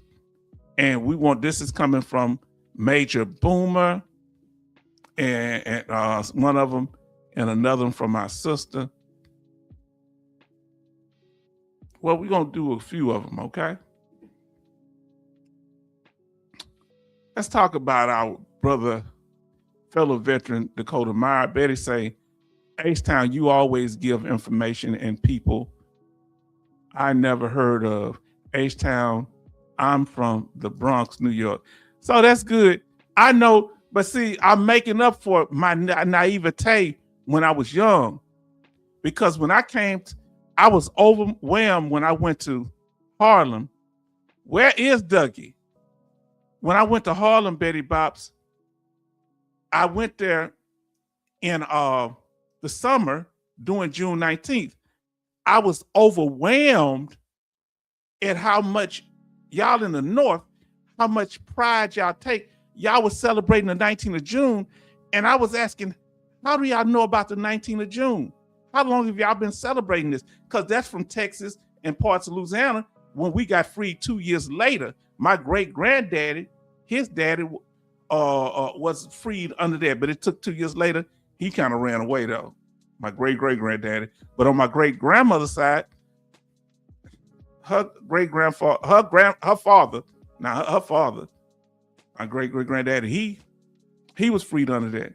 So I'm like, when I saw him in New York celebrating stuff we celebrate in the South, I didn't know that many of y'all were from the South. I just didn't have that history. Y'all are much more knowledgeable because y'all come from the South, the Black people that come from the South, but New York. So y'all know, I didn't realize y'all came from the South. That's how you knew. But thank you. And then I was impressed at how many white people knew. When I went to Dr. King's home, it was a white guy there with his family. And I kind of asked him, I said, sir, please don't be offended. I said, but why are you here with your family? You know, it's not necessarily your history. You know what he told me? He looked over at his two sons. He said, this is American history, and my sons need to know this too. I shut my mouth. I was just naive. I don't know. When I ask y'all questions sometimes, I just don't know. Now, where is Dougie? Where is Dougie? Have anybody seen? Yeah, where is Dougie Fresh? Jolliver say, Dougie digging a foxhole. Oh, in a grenade stump. Anybody know what a grenade? Y'all know what a grenade stump is? Wow. Now, let's talk about it. How much, we were wondering about how much is Dakota Meyer worth? We talked about other people. Let's get it. He's going to be getting this $100,000 a year. Let's see how much the Medal of Honor winner is worth. All right.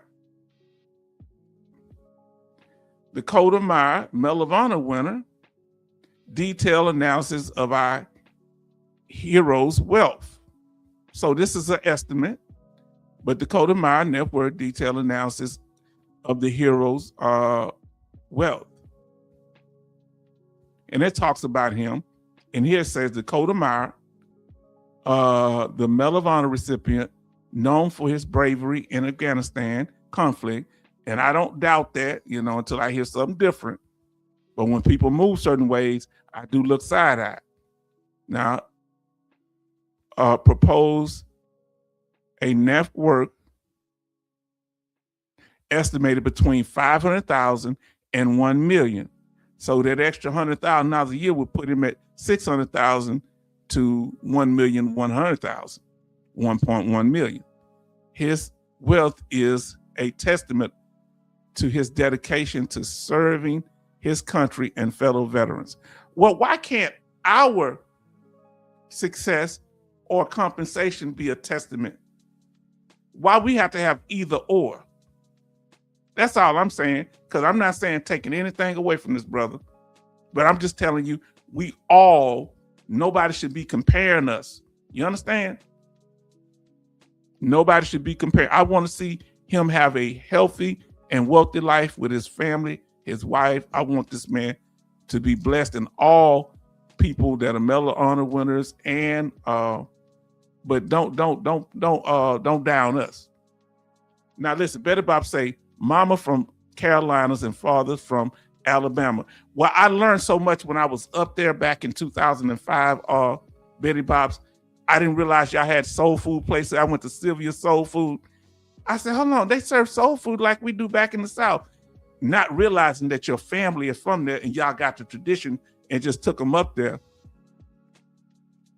I had to learn this stuff. Now, listen to Charleston. My great-grandfather was a sharpshooter in the Civil War. Wow. Union PA, 3rd Regiment. Back then, they were thought of it to be a coward. Yeah, snipers were seen as cowards back then. They considered me being in a tank because it's a big metal box, and you know we can shoot people that can't shoot back at us. They consider us cowards, for real. That's why they don't take tankers alive. Look at any movie about tankers. When we're getting out the tank, they shoot us. Especially the German, when they shoot them as soon as you get out the tank. They don't put you ain't no prisoner of war. They be so mad at you, the destruction you made. Come on now. Now listen to what Jal say. Bottom of a foxhole dug on an angle deep to kick a grenade to absorb the blast.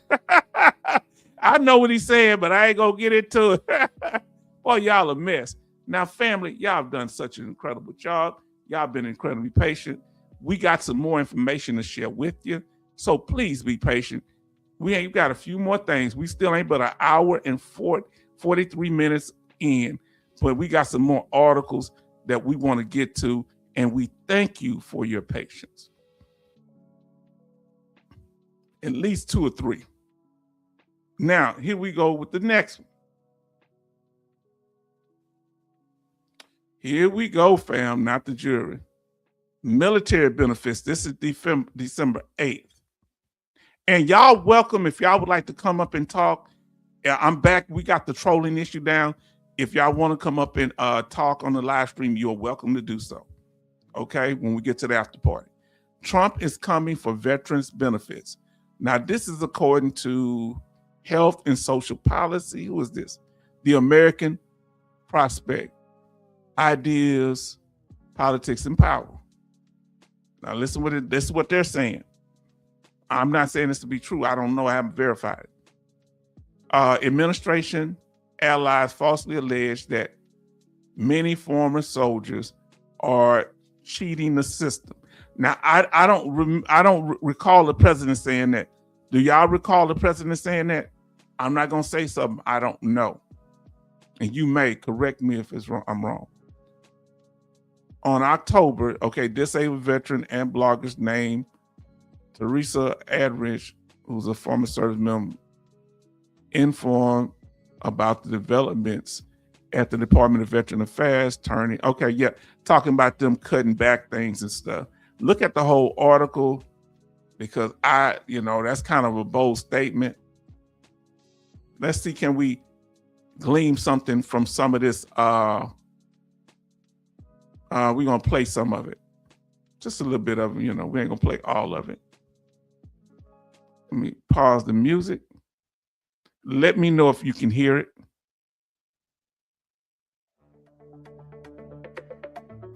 Trump is coming for veterans' disability benefits.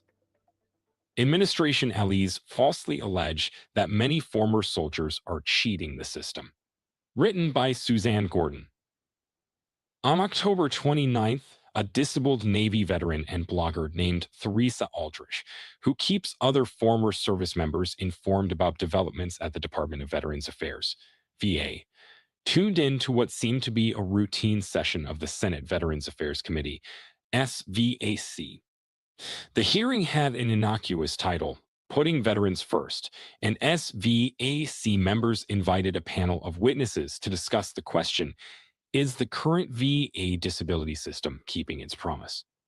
Instead, Aldrich discovered it was a Republican response to a 4-part series in the Washington Post, which accused veterans of bilking the taxpayer out of billions of dollars.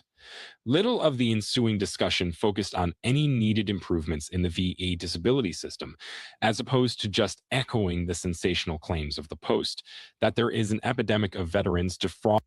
I'm scared to stop it, family, but that is correct. Everything they said so far, it was Republicans doing a bait and switch. I'm not being political here, but they were the ones to do it because the Democrats came out saying different. They want to support veteran benefits. I don't know if they being truthful, but the Republicans said that they were supporting veterans. Then they pulled out Gabe, who trashed veteran benefits. The disability system. All of this, she warned her readers, would set the stage to cut benefits for 6.9 million veterans. More from Suzanne Gordon, Steve Early. The Republican committee member's star witness was Daniel Gade, a retired Army lieutenant colonel whose leg was amputated after combat injuries suffered in Iraq.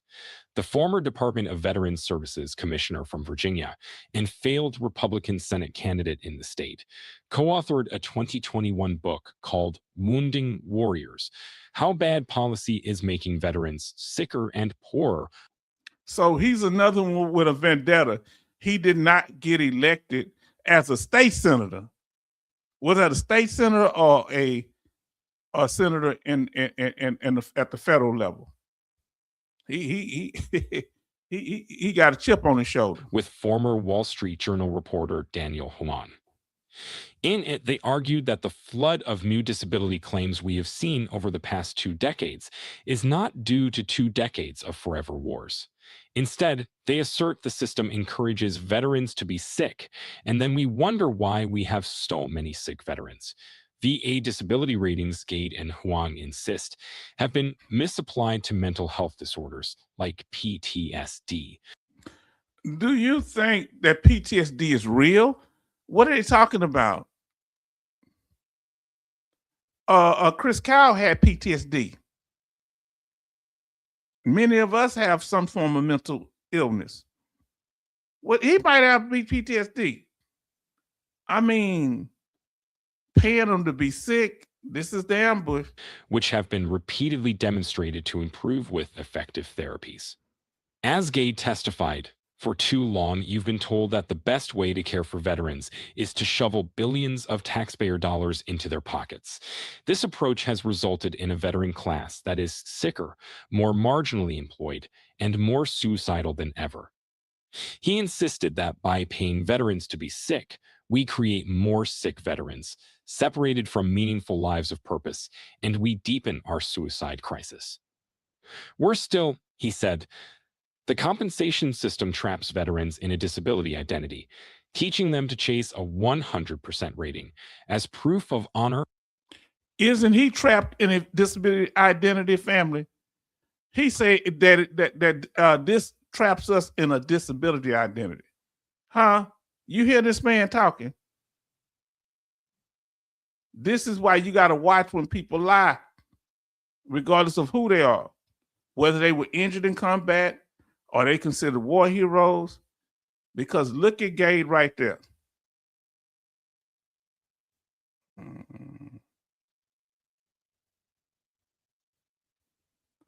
Look what he said. He said, veterans shouldn't center themselves in their disability. But I don't know if I could organize my life around the disability identity. Yes, he does, because that's how he gets his government grants, through being a disabled veteran. He ain't trying to get rid of his disability. He just wants you to get rid of yours. He only wants certain veterans to have it. Did you hear me? We're going to listen to a little more of this. Or source of validation. 9 of the top 10 conditions for newly rated veterans are easily exaggerated or totally unverifiable. The VA also compensates for, and the healthcare system treats conditions that have no relationship to their military service, but are a normal result of the aging process. He's talking about what he knows, and he's not even a doctor. Yes, that's what he's saying. So PTSD is fake, according to him, because it can't be verified unless he approves of it. Unless they can see you with a missing leg, a caved-in head, blind in one eye, but they got to be able to prove you blind in one eye. You can't. The eye better be gouged out. This is how pathetic these people are. He says, so why do veterans self-harm practice for next war? Exactly. So veterans that have PTSD, when our brother Jordan went up there to the VA hospital and they tackled him, can you imagine that the person that he saw that told him come up there, he thought he was going to a group and they tackled him and kept him in there for 3 days? Why would he go up there if his mental health condition was fake? Why would he take his life 6 months later saying, I never go back to a VA because of the way they treated him, and he took his own life?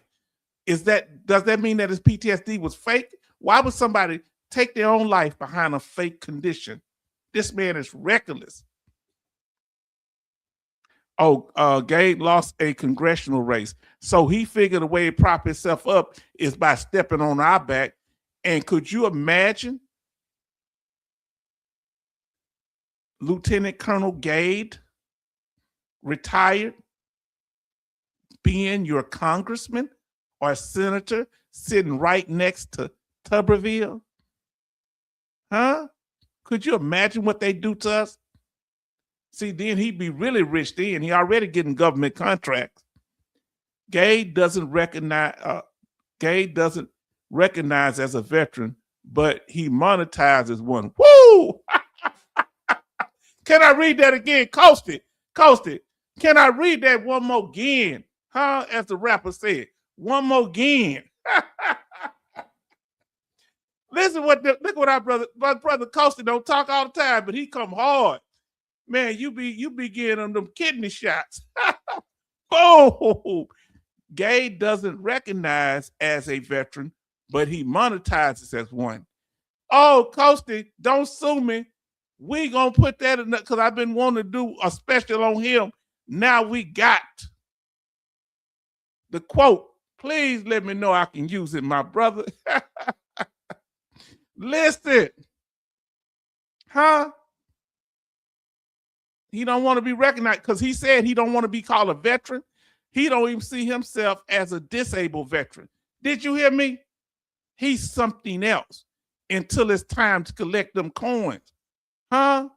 If he don't recognize as a veteran, why in the world did he get his business through the Small Business Administration? Why did he get his business certified as a service disabled veteran-owned small business, which you got to get certified to do? Oh, because he gonna get them government grants. So Coasted telling the truth. Coasted, I don't think he a YouTuber. Why he know more than the YouTubers?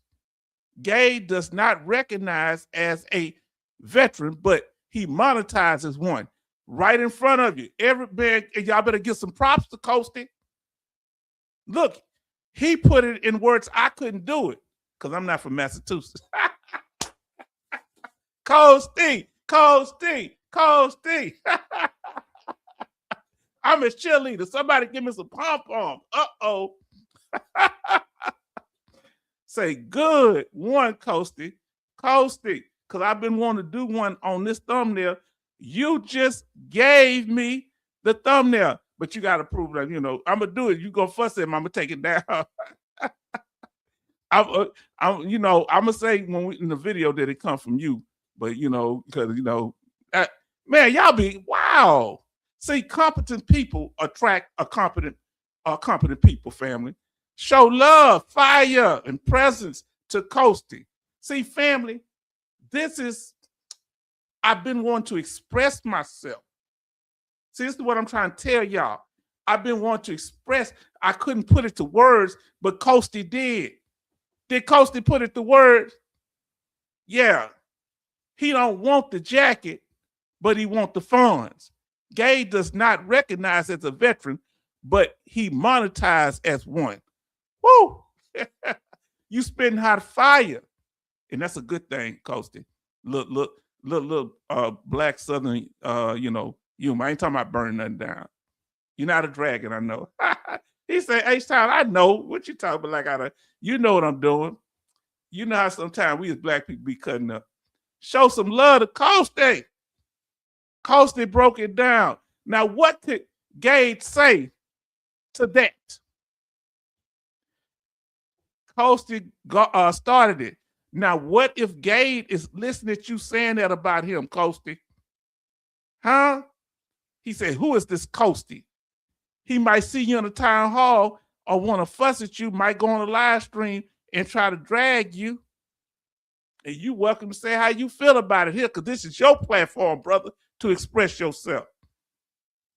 Because they don't like when other veterans support you. Look what J. Oliver say. Coasty Toasty. He burned him. Did he burn him? Now listen, infuse, interfuse. What does it fuse? BS. It's just a fancy name for the business he took over. Van Olive say love. Charleston say PM. Oh man, y'all something else. So y'all don't like this stuff. Fam, I'm just reporting the news. We're gonna listen a little more of this. Why should veterans who have hypertension or obesity get taxpayer-funded care and money? Because this is Gay talking. They've gotten old and fat. Call your senators, Aldrich urged veterans. They're questioning whether compensation should exist for anything short of total incapacity.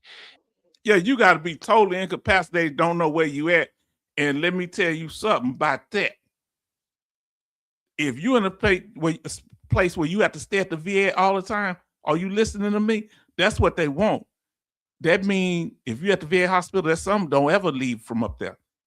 The VA gets your check, you ain't getting that money up there. So they get to treat you or mistreat you and no compensation to you or your family. Did you hear what I said? From what I know, I don't know about the family. I know they take the check. Come on now. If you up there like a lifetime member of the country club up there, they say mental health ain't real, but I want to ask you a question. Why they got some people that's been locked up there for 10, 20 years? Please talk to me. Why do we have that mental health, the Rover program down here? And I had to go to the other treatment program.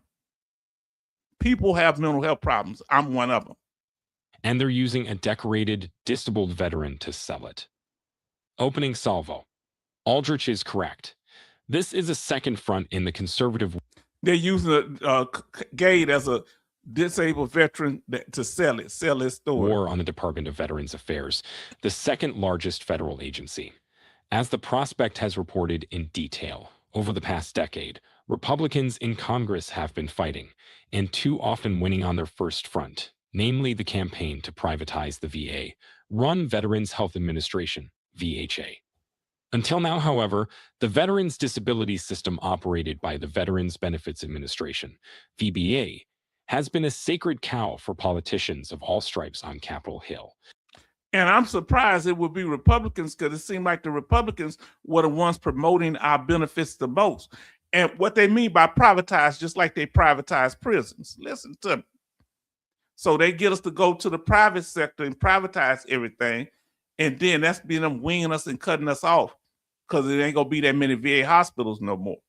I believe veterans should have the right to choose whether they're going to want to go to the federal government hospital, the VA, the VHA, and they've been trying to privatize all this, even the VBA, I think. I think they want to make that where whoever they get a contract to, that's the person that do your evaluations. Could you imagine Lieutenant Colonel Gade on his own private business doing the CMP exams? You think any CMP exams will come through? If they privatize it and don't use objective parties that it's not benefiting from the federal government, they will be all in bed together. And they would approve or disapprove claims based on what Congress wrote. If anything has united Republicans and Democrats, it has been that combat veterans and other former service members who sustained injuries or illness. Why they have to mention combat veterans first? Veterans who have been injured by their military service. That's all you need to say. I wish we could get rid of that term combat veterans. While serving in uniform deserve compensation. Alas, no longer. Nearly 7 million American veterans currently receive VA payments for service-related physical or mental health conditions that left them partially or totally impaired. Remember, I showed you the numbers. We went through the statistics, and I broke it down for 2024. Every condition that they get compensated for, starting from 0%, how many people have 0 to 100%, and from 10 to 100%, how much money is paid out every month. Only H-Town did that because I had to crunch the numbers. And no, I did not use my daughter this time to crunch the numbers. I did it on my own. I'm like Fredo from The Godfather. I'm smart. I was passed over. My daughter is better in numbers. She's an accountant, so what can I say?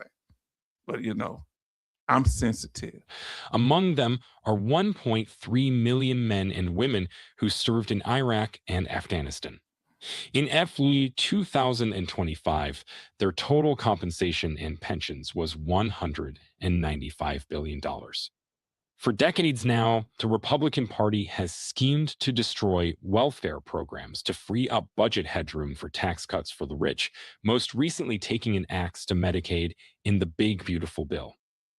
Now, with Donald Trump in the White House, Russell Vought running the Office of Management and Budget, OMB, and Doug Collins as VA Secretary with a boost from the Washington Post, they are coming for veterans' disability benefits.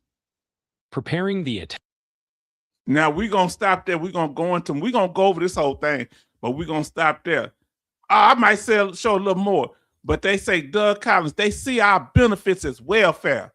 Do you see your VA benefits as VA healthcare and VA disability benefits and VA home loan and all of the protections that come with it? Do you see all these benefits as welfare? What do you see it as? Do you see it as welfare or something you earn? I want you to be honest. Some of you may see it as welfare. Do you see it as welfare? Yes or no? Yes or no? Do you see your VA benefits as welfare? Let us know. And that's what a lot of people see it as, and they're treating our benefits as welfare. 2 years after publication of Gade and Juan's Wounding Warriors, Russell Vought, then president of the conservative think tank Center for Renewing America, CRA, contributed to a report that advocated reducing or eliminating benefits to veterans with higher incomes. So they did their tech piece 2 years ago, Gade and this other individual. Now they're working to make it policy to destroy and undermine our benefits. It wasn't moving. I'm sorry. I was wondering what was going on. Sorry about that. Okay, see, it didn't go up. I have to check sometime. Sorry about that, Charleston and everybody else. Charleston say Lieutenant Colonel is like a streetwalker. I asked the lady of the night. She did that. She said, young sailor for the money. Oh, man. I told one that was asking me, I was walking somewhere saying, hey, listen, come spend some time. I said, no, ma'am, I'm a Christian. She said, I'll be your heavenly angel. I don't think it's going to be heavenly. Oh, Lord, boy, that cracked me up. Now, MG Smith said, something I earned, something I earned, something they cheated me out of for 15 years that equals in a lot of dollars. Equates to a lot of dollars. Betty Bob say no. The fact that they would insult you like that, what they get in Congress, is that welfare when they're taking our tax money and our family's tax money and living off of it, going on vacations? Betty Bob say no. Coastie say no. Let's see, they mentioned Dougie, so let's see what else they saying about Dougie. Because Dougie quiet on this thing, but they just mentioned him in this article. I'm enjoying this because I can play it and it ain't like the Washington Post. It don't get janky. Knock on wood. Now listen to what our brother says here. Jalva say, I see it as earned chicken change. Yeah, because so many years we went without it. I would rather be out running laps in the morning and lifting weights 4 times a week and going dancing with my wife 6 times a month. Come on now. The nerve of them. Listen, that was Jalva. Now look at MG Smith say, I don't even do their half job. I don't even do their half job. The time they're hardly there. Yeah, they don't do half the job. And some of them don't even be there for votes. Did you know that? And some of them able to vote remotely. That's the one thing they do. And sometimes they not even there. Maybe we need to start checking into their welfare plan. Huh? Or who have VA disability ratings lower than 30%. CRA also proposed eliminating compensation for veterans whose conditions are not directly related to military service, which, as we will see, would also eliminate VA care for those conditions. Didn't I tell you that? Now, I didn't know that, but didn't I tell you that the conditions that you went into the military with, that I got aggravated in the military, but they let you in, they gonna take them away. They only gonna pay for causation, not aggravation. And the causation got to be proven. You got to be missing something. Mental health ain't enough that they say you can fake it. How they do that and they not no doctor? They not even a doctor. The Heritage Foundation's Project 2025 guide. Oh, not the Heritage Foundation. That racist publication run by a whole bunch of suspected white supremacists that do a whole bunch of bigotry. They got billionaires funding this. Book for dismantling the administrative state, which Vought helped to shape, also calls for significant cost savings from revising disability rating awards for future claimants. The disability system, it contends, too often compensates conditions that are tenuously related or wholly unrelated to military service. Why they in our business? When we out there serving our country, they ain't got nothing to say. But when we get back, they want to get nitpicky and criticize our what we get, the benefits that they agreed to give us when we signed the contract if we got harmed. Now they want to try to give it back. They want to reel it back in. Jay Oliver say Congress has a $79 a day meal stipend. My Lord, what could y'all do as veterans with a $79 a day meal stipend? Come on now. Something depending on what state you're in. You may not be able to get nothing but a Starbucks day. Project 2025 also targeted the growth in presumptive service-connected medical conditions pursued by Congress and veteran service organizations, begun with Agent Orange and most recently for burn pits. So basically, the PACT Act, told you that's why they mentioned it. They trying to get rid of it. / airborne toxins for elimination. So that means that chemicals that you were exposed to stateside and overseas, get rid of any airborne toxins. So the sarin gas that I was exposed to, my family, if something happened to me, they won't be able to be taken care of for it. Who knows if it didn't get in my genetics and affect my child? I pray to God that didn't happen. But I'm just saying, family, they want to erase us. What could you do with $79 a day? Listen what Charleston say. 79, I'd be able to afford steak and lobster all week. What's $79 a day for 7 days? Oh, Lord. That's about $600 something. So that means that's $1,200. That's almost $3,000 a month, fam. Congress is living good off that food stamps they receiving. Isn't that food stamps? That's like food stamps, right? That's $79 a day they get. Isn't that like food stamps? They say, well, we get welfare. The word presumptive refers to VA policy that does not require that veterans who suffer from some conditions that may arise after discharge have to personally prove the connection between their military service and that particular illness. Instead, thanks in part to pressure from veterans, Congress has financed research that studies the health effects of various toxic exposures, from Agent Orange in Vietnam to deployment-related PTSD, to burn pit exposures during the War on Terror. So what's going to happen? Listen what our brother M.G. Smith say. They make the laws for themselves. Yes, indeed. And what's going to happen is going to backfire. Ooh, family. Do you see this? You're right, brother M.G. Smith. Betty Bob say Congress members are getting almost $3,000 a month for food, a meal stipend. So $2,730 a month. I want to ask you something. They get that for food, but they trying to cut our benefits. Some of them get more. They get more than somebody that has an 80% rating. Is that not horrible, family? Family, don't get mad when I show you this. Promise not to get mad, okay? Okay? Promise me. Oh, well, it's still bad, okay? 23,780. Let's see if that's more than what you get at a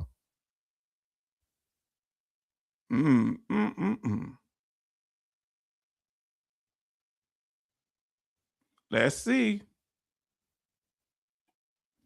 So let's see what you get at 80%. At 80%, look at the screen.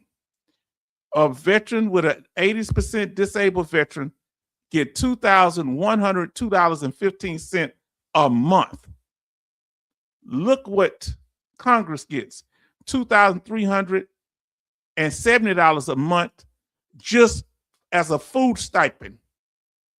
So you explain to me how somebody that's 80% disabled get less money than a Congress member gets for food a month. Tell me that makes sense. We got to start exposing them. We got to make them shame. They look, they paperwork dirty on the yard. That's just a saying from the hood on the prison yard. They paperwork dirty. Now listen, and they are being about SNAP benefits. Did you hear me? And they got, because they need more, guess what they gonna do? Don't get mad now. Once they get rid of SNAP benefits, they gonna raise their stipend from $79 for meals to probably about $200. They kind of mad because you cutting into their money. Come on now, family. Are we doing this thing tonight? Are we doing it? Betty Bob say they are getting per diem stateside. When I flew international, I got $100 per day per diem out of the country. Talk about it. No wonder they like going out of the country. Jay Oliver say more than 90%. Wow. So you had, wow. Hold on. Is that more than 90%? Oh, that's embarrassing. I thought it was just more than 80%. Oh, Lord. They getting more in a food stipend than somebody with a 90% disability rating. Congress members. Oh, I didn't realize that. I thought it was 80. What? They get more they get at least $8, a little over almost $10 more for food. Their former food stamp, the Congress member, than veterans get at with a 90% rating. Tell me if this is not horrible. And they talking about gutting our stuff. Won't they gut what they getting? We're going to start doing investigations of all the little extra money they get and they trying to cut from us. I want them to explain themselves. And you need to go call your congressmen and congresswomen and ask them, why are you trying to cut our benefits, or you're not fighting to stop people from cutting them, and you get these stipends, huh? Huh? They want all the money. They just greedy. Ooh, family, it's getting ugly over here. H-Town, these people are stateside, not in another country, but they still want that almost $100 a day. And they probably eating at home. Let me ask you this here. Y'all don't get mad at me, family. I mean, don't get mad at Congress. Do they get the per diem even if they eat at home? Do they get the per diem even if they let their family members use it to eat? What if they eating in Congress? What do they pay to eat at Congress? Huh? And keep getting per diem and save that up for something else. That could be trick money. And look at all the stock market trading they're doing and getting rich because of insider information. Once they get to Congress, they become rich. Jay Oliver say $79 in DC, so it might be more or less in another state. We're going to have to get these per diem, how much they get for food. Somebody, if you get that information, send it to me an email on what they get for food. Their Congress food stamps, we're going to call it. And we want to do a live on that. And tell me where I can get it for each state, what each congressman, their form of welfare for food. They already getting paid $300,000 or $400,000. So they that greedy and they want to cut us. Everybody so respect and kindness and honor. Salute to Crimson Alumni 4. Yes, you still get per diem regardless what you do with it. Whoa! So they not counting your dollars. So you telling me Senator Tuberville, he gets a per diem. Is that right? Crimson Alumni 4 say, hey, y'all. Crimson Alumni 4, salute. Yes, indeed. Family, I ain't trying to stir y'all up, but we putting this information out. Betty Bob say, hello, Crimson. Because, see, it ain't that the information that's out there. We're going to break it down here when you're dealing with H-Town. Now, listen, when I was TAD, okay, in the service, I had to account for per diem if I was short. They TAD, while TAD, I had to pay out of pocket. Yeah, that's how they treat you, but you're not a member of Congress. They operate on a higher social plane, my brother. We down here with the common folks. Ain't nobody questioning them. Crimson Alumni 4 says, hey, Betty Bops, the math ain't mathing, family. Huh? Come on now. Boy, this is something else.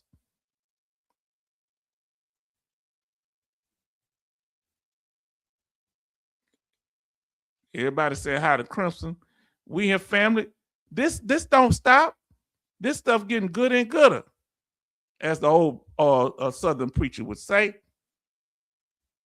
If the science documents a relationship between a particular exposure and a series of health problems, say Agent Orange and prostate cancer, then the VA is authorized to change its regulations to grant compensation and provide care. As Gulf War veteran and former VA official Paul Sullivan explains, without these presumptions, each and every veteran who has developed prostate cancer, for example, would be forced to prove that they received a specific dose of Agent Orange at a specific place. Oh, so they want to sit up and wait until they've already waited for so many Vietnam veterans to pass away.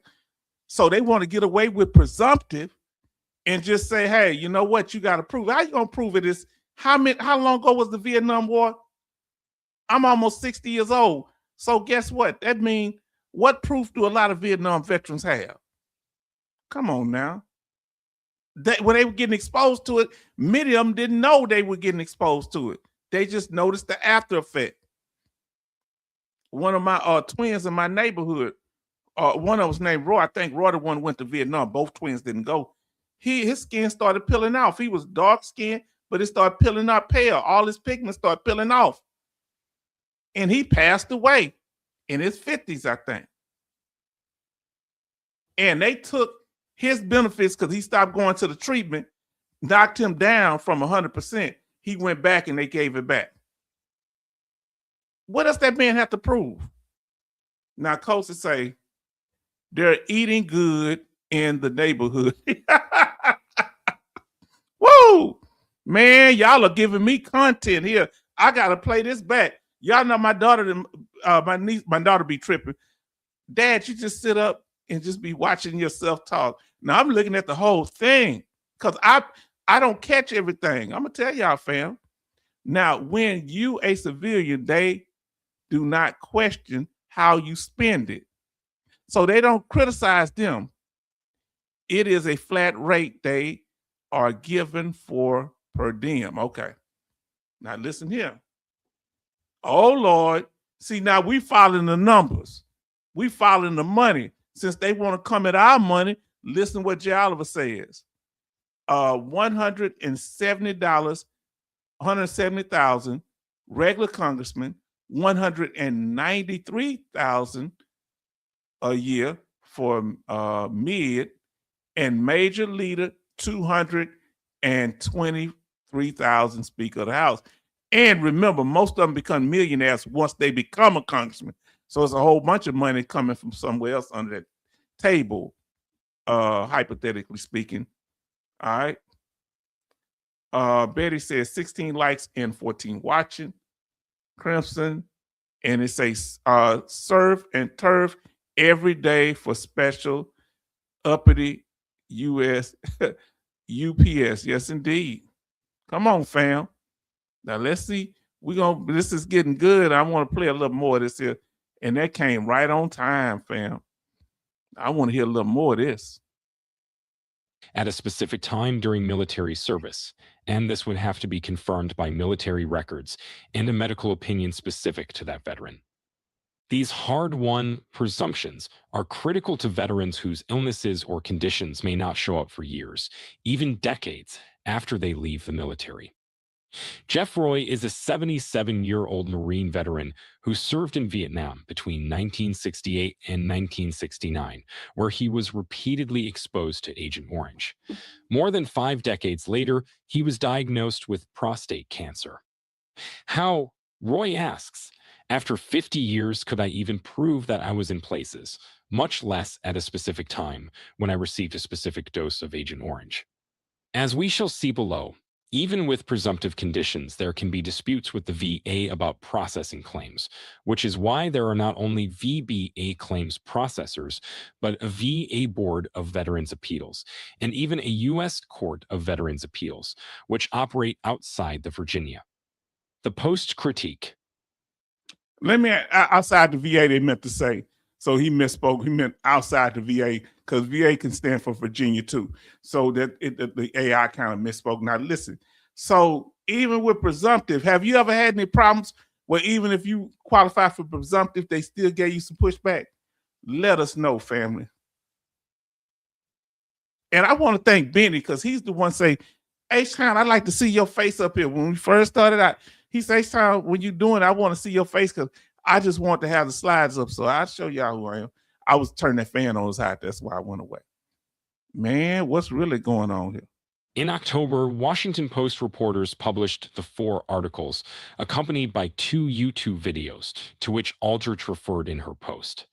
The first article, entitled How Some Veterans Exploit $193 Billion VA Program Due to Lax Controls, was introduced by a lurid graphic in which disembodied hands try to grab a stack of government checks.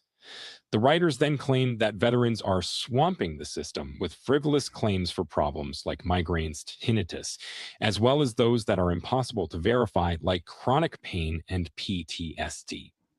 The VA system, they argue, is failing to keep up with medical advances and change. Frivolous.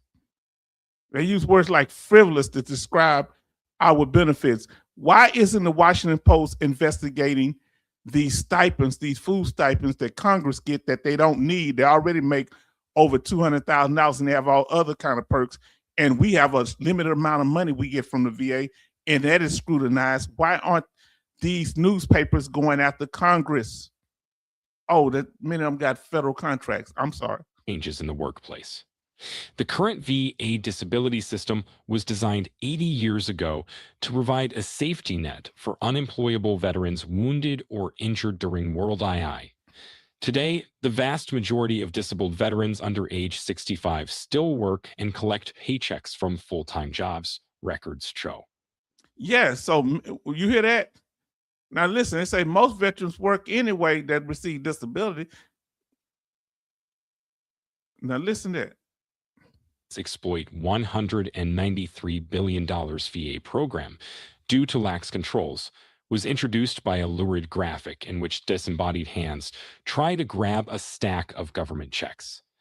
The writers then claimed that veterans are swamping the system with frivolous claims for problems like migraines, tinnitus, as well as those that are impossible to verify, like chronic pain and PTSD. The VA system, they argue, is failing to keep up with medical advances and changes in the workplace. The current VA disability system was designed 80 years ago to provide a safety net for unemployable veterans wounded or injured during World II. Today, that's World War II. The vast majority of disabled veterans under age 65 still work and collect paychecks from full-time jobs. So that's what they're hating about. See, they get to get their per diem, but they saying if you getting disability, we don't want you getting nothing else. They pocket watching us. They hating on us because their money is taxable and ours is not. And they jealous of us. And the other veterans that's doing it, they jealous because we're not worshiping them, and they want us to look up to them as a superior individual, not as a superior officer or superior sergeant, as a superior human being. They see us as beneath them. Don't give the peasants should not complain about suffering. They should just suffer, and they shouldn't be paid for suffering. How cruel is that? Dakota Meyer. Jay Oliver say, yes, Tara, but they said they no nexus or real diagnosis. Yes, because it's hard to prove it. Gulf War illness. How am I supposed to prove Gulf War illness? I got it, but I don't know how to prove it because they say it's undiagnosed. Now, family, that's been good there. I'm going to let it go from there. We had 2 hours. I want to go on and on. I ain't going to lie to y'all, but we need to get on to the last stuff here. Thank y'all for being so patient. And for those that didn't know, here's the salary pay. And we just found out that members of Congress get more in a food stipend, a $79 food stipend, than a disabled veteran get with a 90% rating. Wow. Why you had to stir us up? H-Town Sophia per diem is not at all taxable. Oh, God. So they getting the money too wow. Man, they hustling. It's tax-free too. Now let's talk about this. This comes from our brother Major Boomer. He talks, talk a little bit about Mobile. his state, even though, you know, we got these other clowns down there. We got some good people from Mobile, you know, very good people from Alabama. Very good people.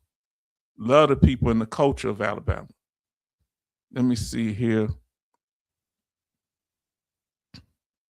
And they did a little special on this. So we're going to be talking about that. You know how they're going to throw up these little signs and stuff. So let me get everything straight. It was just a 90-second Good Morning America. So we're going to go into that, okay? Give me a second.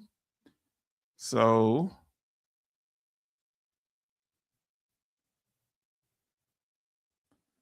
all right.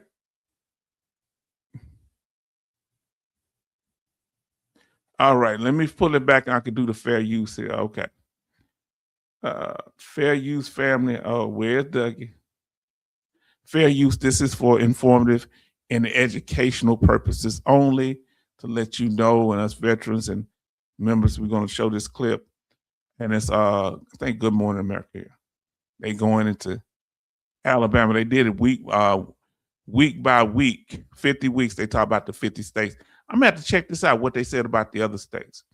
We might check this out. That sounds like a good thing. And Michael Strahan, his people from Houston. All right, let me pull them up. Fair use. That gentleman you see right there to the left, that football player, one of the greatest ever played. I think he played lineman or linebacker. His daddy was in I believe the Army, and when he got a certain age, he didn't really play football like that. That's Michael Strahan to the left.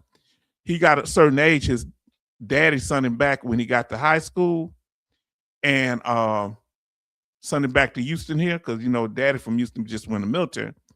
And he stayed with his uncle, and his uncle taught him how to play football. He played at Texas Southern University down here in Houston, and the rest is history. He got he number 4 in sacks or something like that, and one of the greatest that ever played the game when it comes. He played for the what do you call that? The New York Giants, maybe. Very good player. But his daddy was a boxer inside of the military, and he boxed against Ken Norton. His daddy beat Ken Norton one time, and Ken Norton beat him one time. Did you know that? The great Ken Norton, who fought against Muhammad Ali and broke Muhammad Ali's jaw. Did you know that? Now let's talk about brother Gabe. Thank you, brother Major Boomer, for giving us this information, and we miss you, Frog Princess. I know you're going to school because my niece just graduating, coming up here. States in 50 Weeks tour in Alabama, a state steeped in history, music, and college football. Faith Abube is there celebrating something else special about the 22nd state. Seafood, that's right. Good morning, Faith. Hey, good morning to you, Michael. We're preparing a feast this morning. We're inside the restaurant of Catalina Restaurant here in Bayou La Battery, a very special place this morning. This is where seafood lovers come to. So y'all didn't know that. Remember, Coasty told us that daddy used to set out them crab traps and get seafood right down out off the Mississippi, family. I think the Mississippi River or somewhere down there. There's a whole bunch of rivers down there. Charleston, let me see what he's saying. MG Smith say, as veterans, we should be making just as much noise to shame them. And that's what we're going to start doing here. And we're going to call them out. We're going to do live streams on this stuff, what they getting. Since they count our funds, we're going to count theirs. If you want H-Town to cover the different type of perks that Congress members have, put a 1 in the chat. If you don't want us to do it here at the H-Town Vet, talking about what they get, their food per diem, all these other perks they get and the tax-free money, put a 1 in the chat. Then Charles say, thanks, Coasty. Next time I go to the grocery store, I'll remember that. Y'all be cutting up. What Coasty said? He say, there's good eating in the neighborhood. Yeah. Well, Charles said, yeah, you and him are cutting up. Now, Coach say, Charleston, I am crying when I go there. Yes, indeed. If y'all want me to cover what Congress making while they trying to cut our benefits, all the little perks and stipends, put a 1 in the chat. Oh, my Lord. The chat has spoken. Betty says, yes. Jay Oliver say, please do. Jay Oliver say 1. Coasty say 1. Yes, yes, yes. If he wants to do it on breaking down what Congress is getting, wow, even MG Smith say 1 in Charleston too. And we're gonna kind of break down what your we're gonna break down y'all want put Doug in the chat if you want us to cut down his perks. Would that be fair though? Get some amazing dishes. We'll talk about a bit about that later on. It's a family-owned restaurant. They've been I can't look at this stuff if she got to stand up there and looking all pretty and stuff. I'm trying to look at the food. They should have got somebody else to do this. running this for generations. This is Bayou La Batre. They're known for shrimp and oysters. We were able to go out with some shrimpers earlier, and we wanted to learn about their jobs. And what we did learn was that it's more than just work. It's a calling.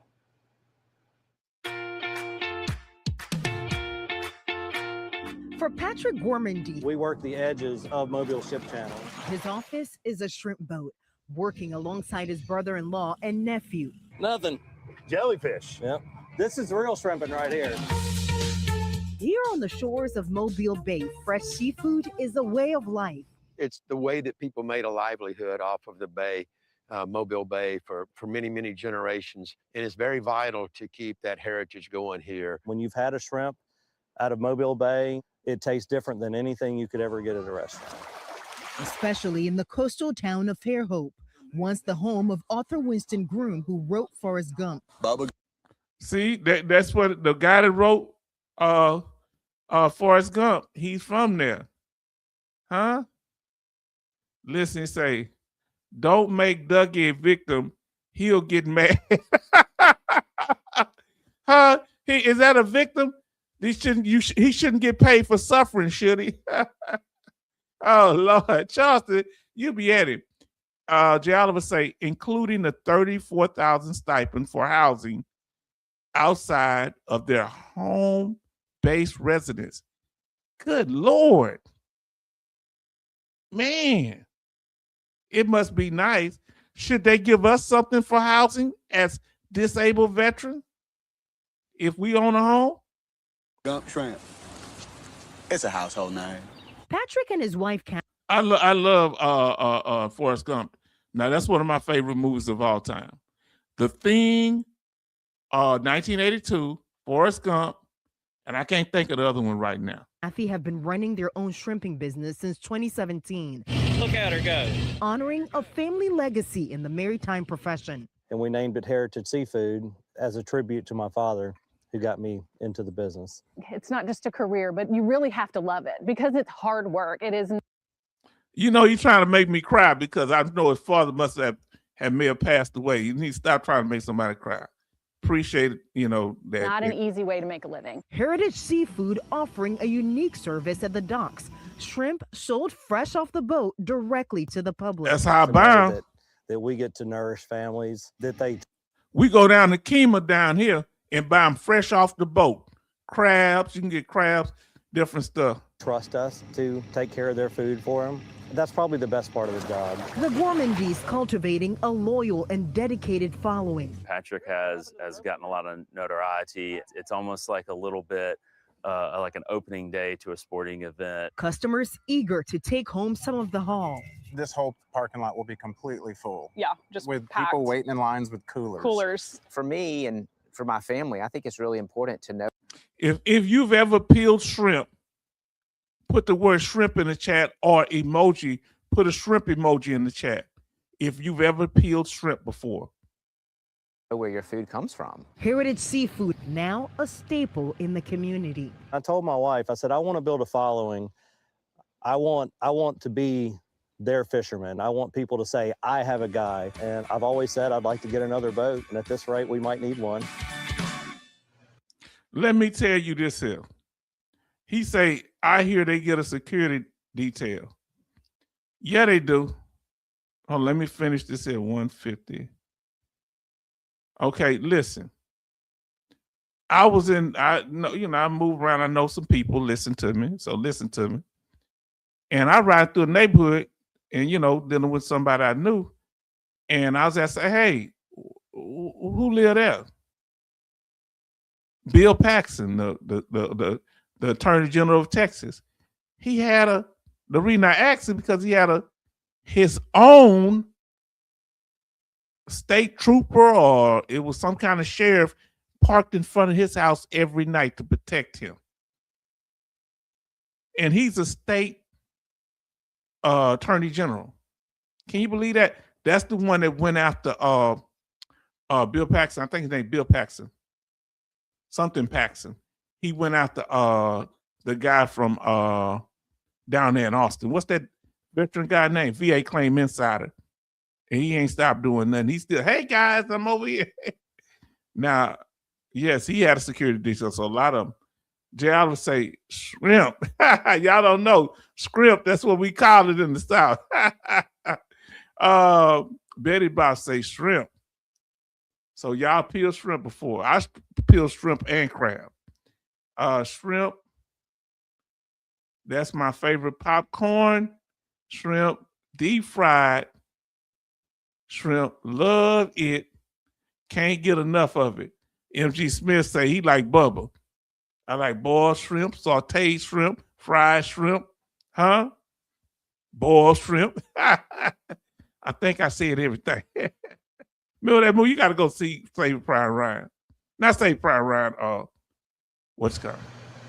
Patrick and his crew are usually out on the bay from 2:30 in the morning until after sunset. So a hardworking family, we're glad they were able to accommodate us. Another hardworking family is Jimmy Cobb and his family here at Catalina Restaurant. This is 5 generations that have been running this for 60 years. Thank you so much for being with us this morning.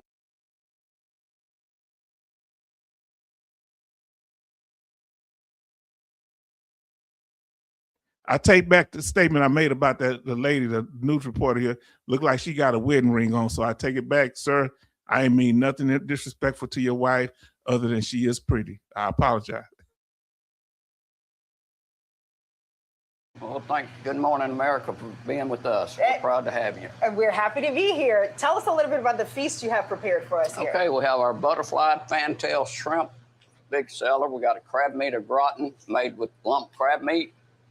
Seafood gumbo, which is one of our big sellers. And then, of course, our specialty item is a fried stuffed flounder. Which one you like the most? You like the stuffed shrimp, the seafood gumbo?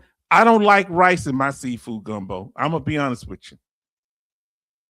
I like butterfly shrimp. That's just shrimp. When we split them down the middle and they kind of pop out, okay? So you still together, but you split them down the middle and it's called butterfly. Come on now. And I'm going to show you how to make that.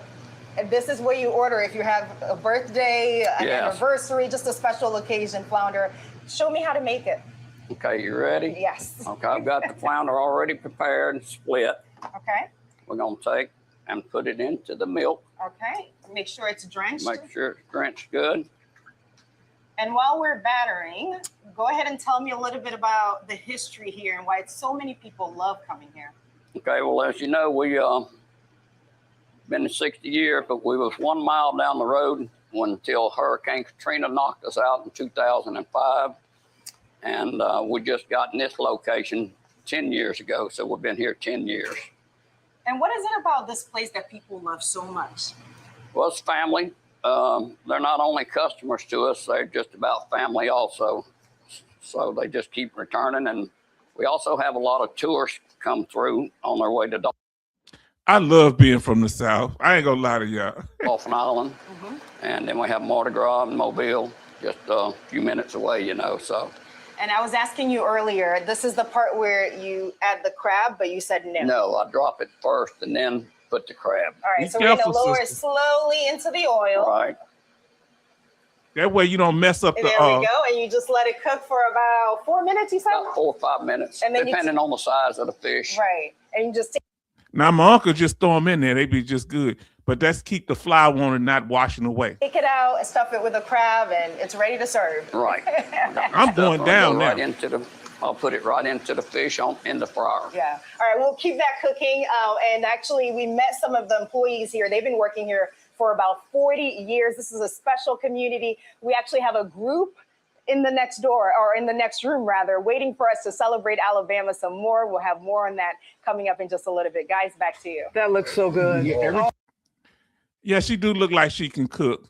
That's a plus. She is comfortable with fish. She said that, but you know, she got to act like she, you know, she does, because you drop that wrong, that grease gonna hit you. And you ain't never been chased with a woman with fish grease, boy. You don't know nothing about life and danger. Huh? Talk about combat. Not that that's ever happened to me. That looks so good. Every dish you name, we all will like. The shrimp. Oh, boy. Oh, the gumbo. Yeah. Oh, see, we're doing it now. Yeah, we want it. I'm hungry now. But Faith, thank you so much for that. And Faith is going to be back with more from the Yellowhammer State, bringing us Alabama in 90 seconds. That's coming up. Oh, that's it. Okay. It's time for our. Wow. So we're going to watch that other one next time, family. I had that. That was all right there, wasn't it? Come on now, fam. Did we do that? Now, fam, let's get ready to close out. We've been over a lot of stuff tonight. I hope that y'all, you know, that y'all enjoyed tonight. I enjoyed y'all and being with y'all. Where is Dougie, fam? Anybody seen Dougie with all this stuff going on? Why do we have to defend ourselves when Doug Collins said he was going to protect veterans and he wasn't going to let nobody take our benefits? He had to have known that the people in his party and others were trying to attack our benefits. Come on now. H-Town, you cut me. You cut me up. What'd I say? Hey, H-Town. Brother Joseph, my FBA brother, say, hey, H-Town. Hey, vet family. AOL, AWOL. What did I say, Charleston? I got Charleston laughing. Tell me what I had you laugh. Everybody show love to Brother Joseph Price. My brother from another mother on my daddy's side. You understand? What I say, Charleston? Now you got me curious on what I said. Everybody showing love to Brother Joseph. See, we come in here, fam, and we welcome it just like you just fall, as we would say down here in Texas. Joseph just come and fall right in. Fit right, you know, we call it kind of fitting in with us.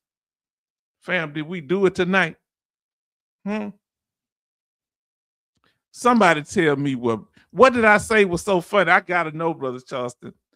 Turn this music back on. Boy, he say I crack him up. What did I? Y'all got me feeling good tonight. Let's get out of here.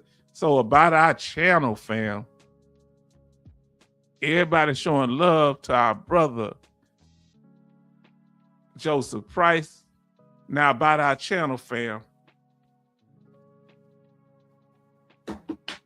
Our mission statement.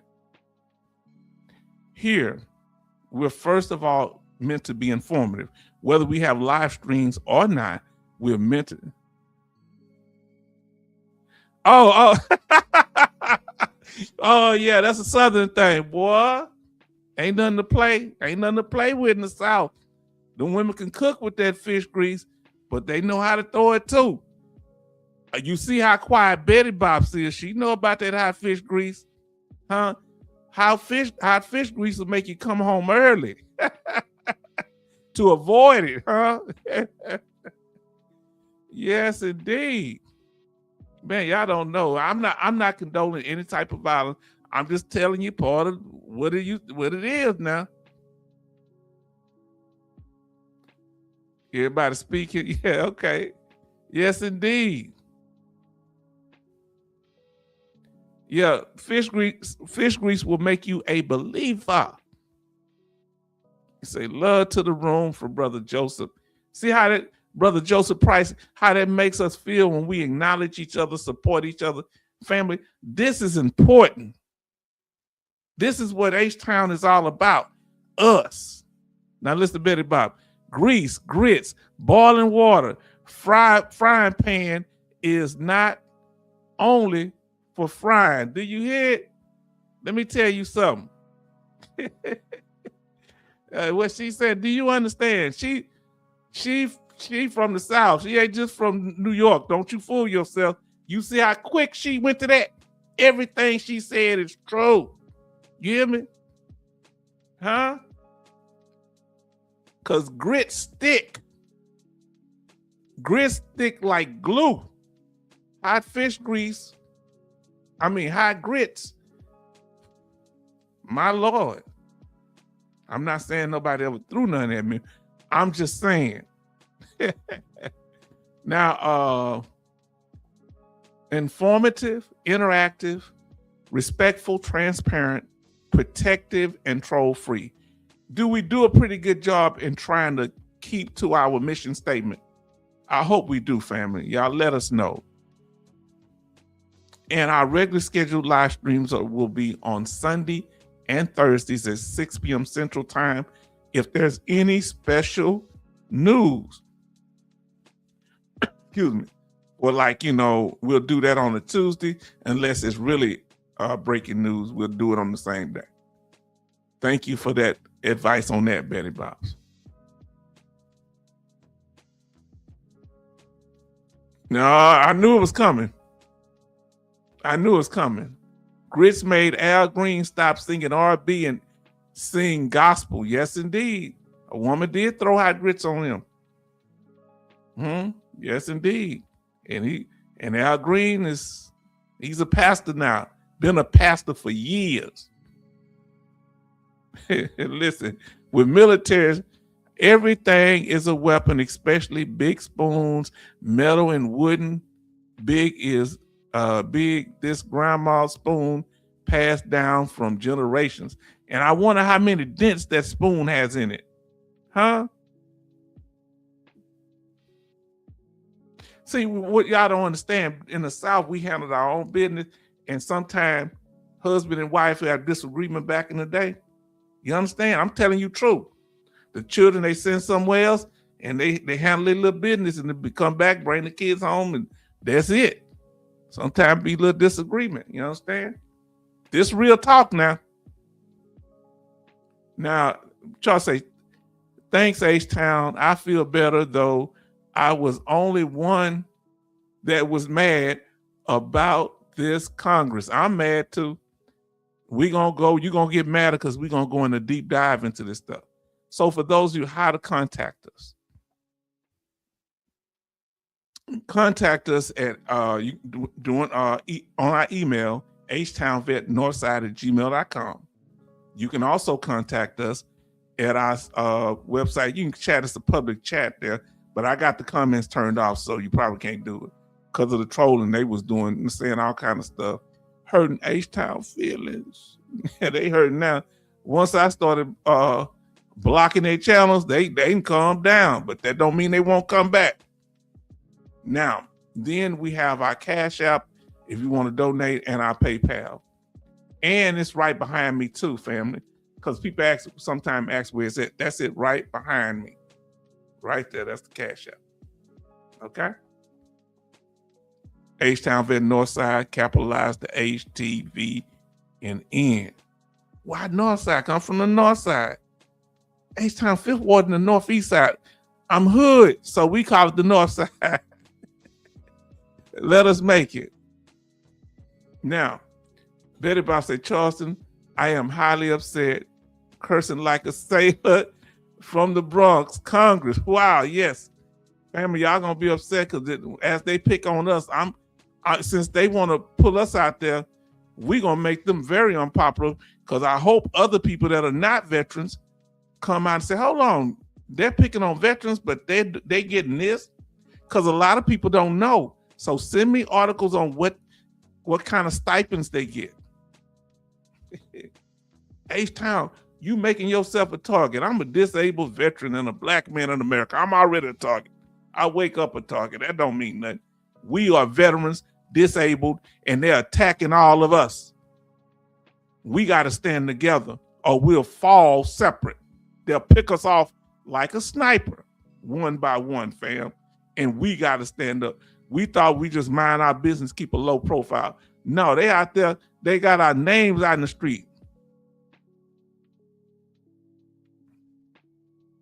New releases, fam. We had a secondary service connections. This is something we went back to our information. And this dealing with your in-service calls, the primary effect your in-service calls has, and the secondary effect that it has. Okay? And we show you how secondary service connection can get you all type of benefits. They want to cut secondary too now. If they don't want to acknowledge primary service connection like PTSD, they sure don't want to they don't want to see if they kill PTSD. You can get sleep apnea from PTSD as a secondary condition. You can get heart failure as a secondary condition to PTSD. Their own separate ratings now. Chronic fatigue and irritable bowel syndrome. Check this out. If they kill PTSD, that's what they're trying to do. Guess what? They kill all these other ratings for these other disabilities. So they say you got a mental health condition, but it causes physical conditions too. So it got to be real if it can cause sleep apnea, right? Come on now. That's what they trying to cut out. It's gonna have a domino effect on your benefits. Now Charleston say shipmate Betty Bob's, as my mom said, they dirty old men in Congress. Yes, and but she was telling the truth, wasn't she, Charleston? She knew. Now, you remember the one they caught in that restroom about 20-something years ago? That Republican that was against LGBT stuff, but he was in there bumping the other guy's leg in the other stall in the restroom. That was a little code they used to use. And asked him, why was he bumping that man's leg? He said he has a wide stance when he used the restroom. Whatever. That was a good one, though. He said, I have a wide stance. Yeah, whatever, dude. Come on out that closet. SMH using that money for those pole dancers. Come on now. Come on now. They get caught putting it on the card, the company card. They get caught all the time.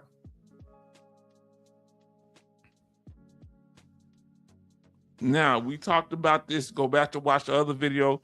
We're showing how they taking the Medal of Honor rate from $1,400 a month. Now, Mr. Dakota Meyer and other Medal of Honor winners are getting $100,000 because of the new bill that was passed here in the last week or so. And the highest a veteran get with 100% is $48,000. So they getting double for being a super soldier.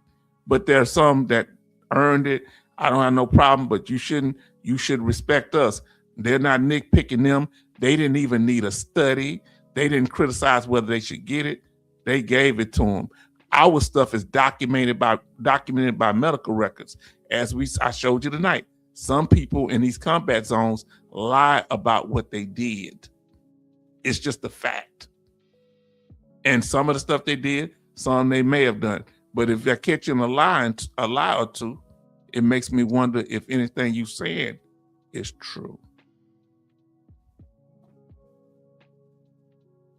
Now, then we talk about hero worship, how we shouldn't worship people because it can lead to a Benedict Arnold situation where one of the greatest war heroes in this country betrayed us and nobody saw it coming, even George Washington, because this man was a great hero, but he was also a great betrayer, talking about Benedict Arnold. And we talked about the statements of Dakota Meyer. We've been talking about him lately. Talking about stop paying people to be broke. System rewards pain. We have to stop confusing sacrifice with suffering. I'm assuming he feel like that incident happened to him that's the sacrifice that he should get paid for $100,000 a year. He's starting to look game goofy, dude. Now, we talked about the unfortunate case of our brother Jordan, who was a Marine who went to the VA and they trapped him. He was going there for help and treatment, and they hospitalized him against his will. And we talk about what they owe us. So now we talked about what they owe us in this video. We need to find out what they're taking. They taking some of our money and paying themselves. What they owe us, they paying themselves. And we talked about the super soldier syndrome in detail, family. Family, we've been breaking this thing down. Everybody, a lot of people are quiet, but we're not quiet about this. And we talked about that bait and switch. They want to get you 100%. Now they want to get you back to full-time work. Huh? They getting all these Medal of Honor winners, these Purple Heart recipients, these people with disabled veteran-owned businesses to, in particular, GAID, to get us back there. We need to go to work. Family, so we're at the after party. We're at 3 hours. We went a little long tonight, but we got through with a lot of the video earlier, but I had to get the news information in. Any questions, concerns, let us know. We want to hear from you, family. Any questions, let us know. Concerns, statements, or information you would like to share. How is the weather where you at, family? In particular, what is the temperature where you at, family? Let us know, family. We thank you so much for being here. We thank you for being patient with us. I'm gonna be busy. Can't say exactly when, but my niece will be graduating soon, and so that'll be it. She is blessed. She has been blessed. My niece did so good. I don't know if I can say it, but she got a very big grant. Did you hear me? She doing good, just like my daughter. They're making me proud. If you want these children to do better, you got to invest in them. Now, J. Oliver says 52 degrees and cloudy in Louisiana. That's a good busy. Yes, indeed. Then MG Smith says that it is 36 degrees and cloudy in Cooksville, Tennessee. Here in Houston, I'm in Richmond, outside of Houston. It's 56 degrees. They say a high of 70, so it's going to go down to 43 tonight. 43 is 56 right now. Charleston says it was a little windy early, I think. Now, was that yesterday? My short-term memory ain't worth the quarter. Charleston says 28 degrees and clear in Pennsylvania. Cold, snow Sunday expected. Okay. Then MG Smith said, H-Town, congrats. I'm sure you had something to do with that. Huh? I'm kind of dyslexic. I don't know. I can take credit, whatever. But, hey, God bless it. Hey, if you want better, look, I look like this here. People complain about they want better men and better women. You better, raise better men and better women. Stop being selfish and sacrifice like Betty Bops did with her son. Now there for her granddaughter. This is incredible, family. And these people are trying to take from you when y'all blessing everybody around you. You in here sharing with us tonight. Huh? 31 degrees. This is Betty Bops. 31 degrees going down to 25 tonight, Maryland. H-Town, congratulations on getting your niece through school. I'm going to get them up here around Christmas and let them talk. I hope Boomer is able to, have farm, what's the name? Not farm, his daughter, Frog Princess, come up.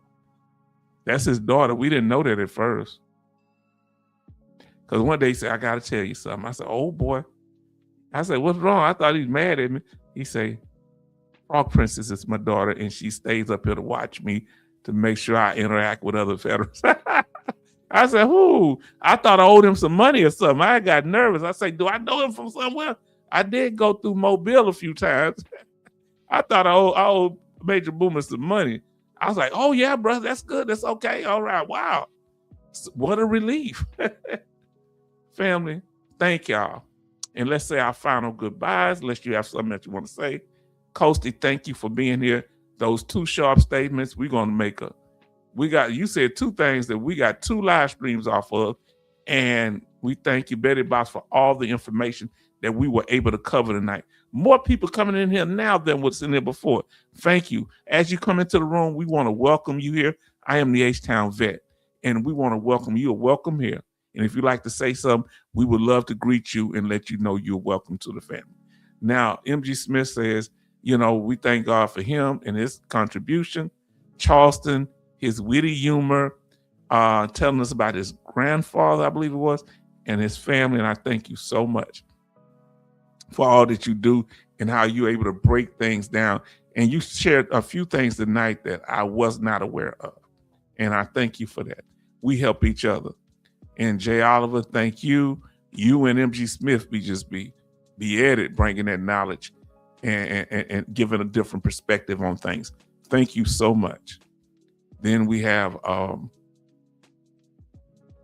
Brother Joseph coming into the room, showing love and receiving love, and we thank him for that. Coasty, what will we do without Coasty? I think I mentioned you, but Coasty, thank you so much, because we're gonna put that what he said on a T-shirt. Man, Coasty, I don't understand. Coasty, if I can see it up here, Coasty, if I don't miss it, Coasty made some powerful statements.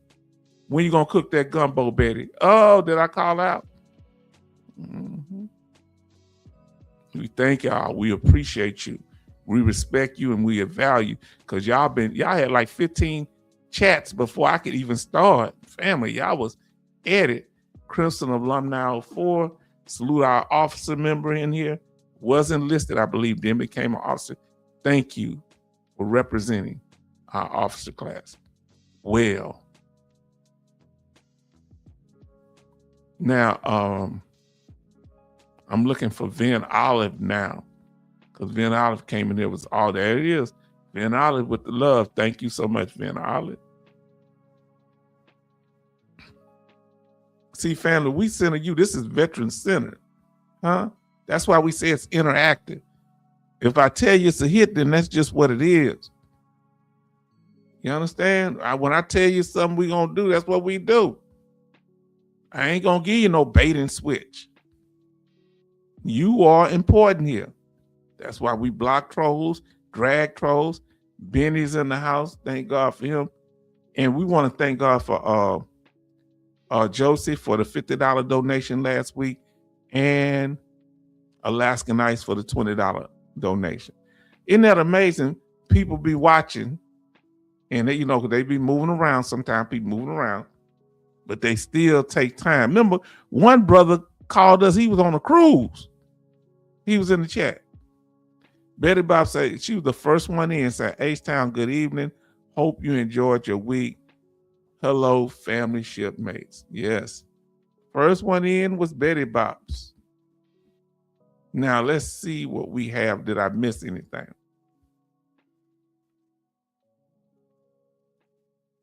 Coasty say it's 23 degrees, windy, feels like 8 degrees. Stay in the house, Coasty. Stay, if you're in that boat, stay inside the cabin, I think they call it on the ship.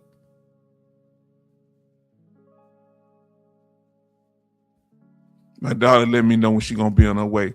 She with her team, and they be doing the crunching numbers, and they be taking them out to eat too. Now listen, Betty Bob, they go out to eat together sometime. Betty Bob say, H-Town, have a beautiful week, a beautiful weekend, and looking forward to seeing you on Sunday. I'm looking forward to seeing you, my sister, and I'm looking forward to seeing the rest of y'all. Thank y'all made my day. Fam, y'all really giving me a very positive experience, and I thank you, because I stay to myself a lot. I be isolated. I do interact with people sometimes, but I don't like conflict. And here I'm able, because people misrepresent me. It ain't the conflict, it's the misrepresenting if it's just you and them. But here they got a clown in a public place, so I get to drag them. And I give them time, and they keep cutting up. That's what I love. Now, Betty Bob say, Charleston Z, Coasty, MG Smith, Jay Oliver, they say go to Google settings and you can change your name back if you don't like it with the numbers on the end. Gumbo, I need fillings recipe for gumbo. Hey, y'all welcome to give out recipes for gumbo here. Jay Oliver say, Vesh, y'all keep me centered and ready for tomorrow and relax during the day. Good night. Yes, indeed, Jay Oliver. I feel the same way. The feeling is, y'all keep me centered. I feel like I have purpose, fam. You know, outside of my family, I feel like I have a purpose because I got a group of people and we setting the pace for the next generation. Charles say, to all shipmates and H-Town family, have a good night. He sound like Johnny Carson at the end of one of his Tonight Show. Betty Bob say, family, good night. See all of you on Sunday. Coasty say, good night, family. And then we have MG Smith.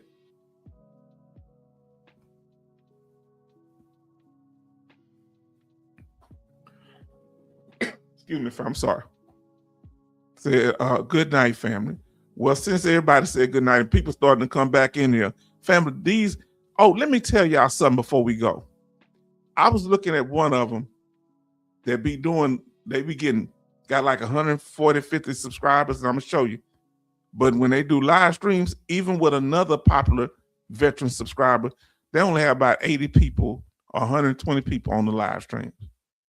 About 9 likes. Because when you do live, you can't fake the numbers. I'm not saying they faking the number, but that's the real test. If you can get people to engage with you. People are view, but we're looking for engagement where we can help you.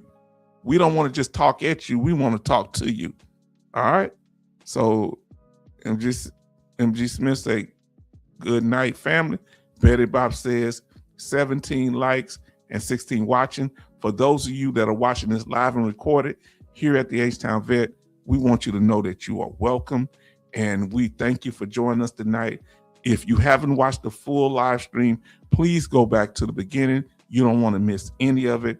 And until next time, family, good night.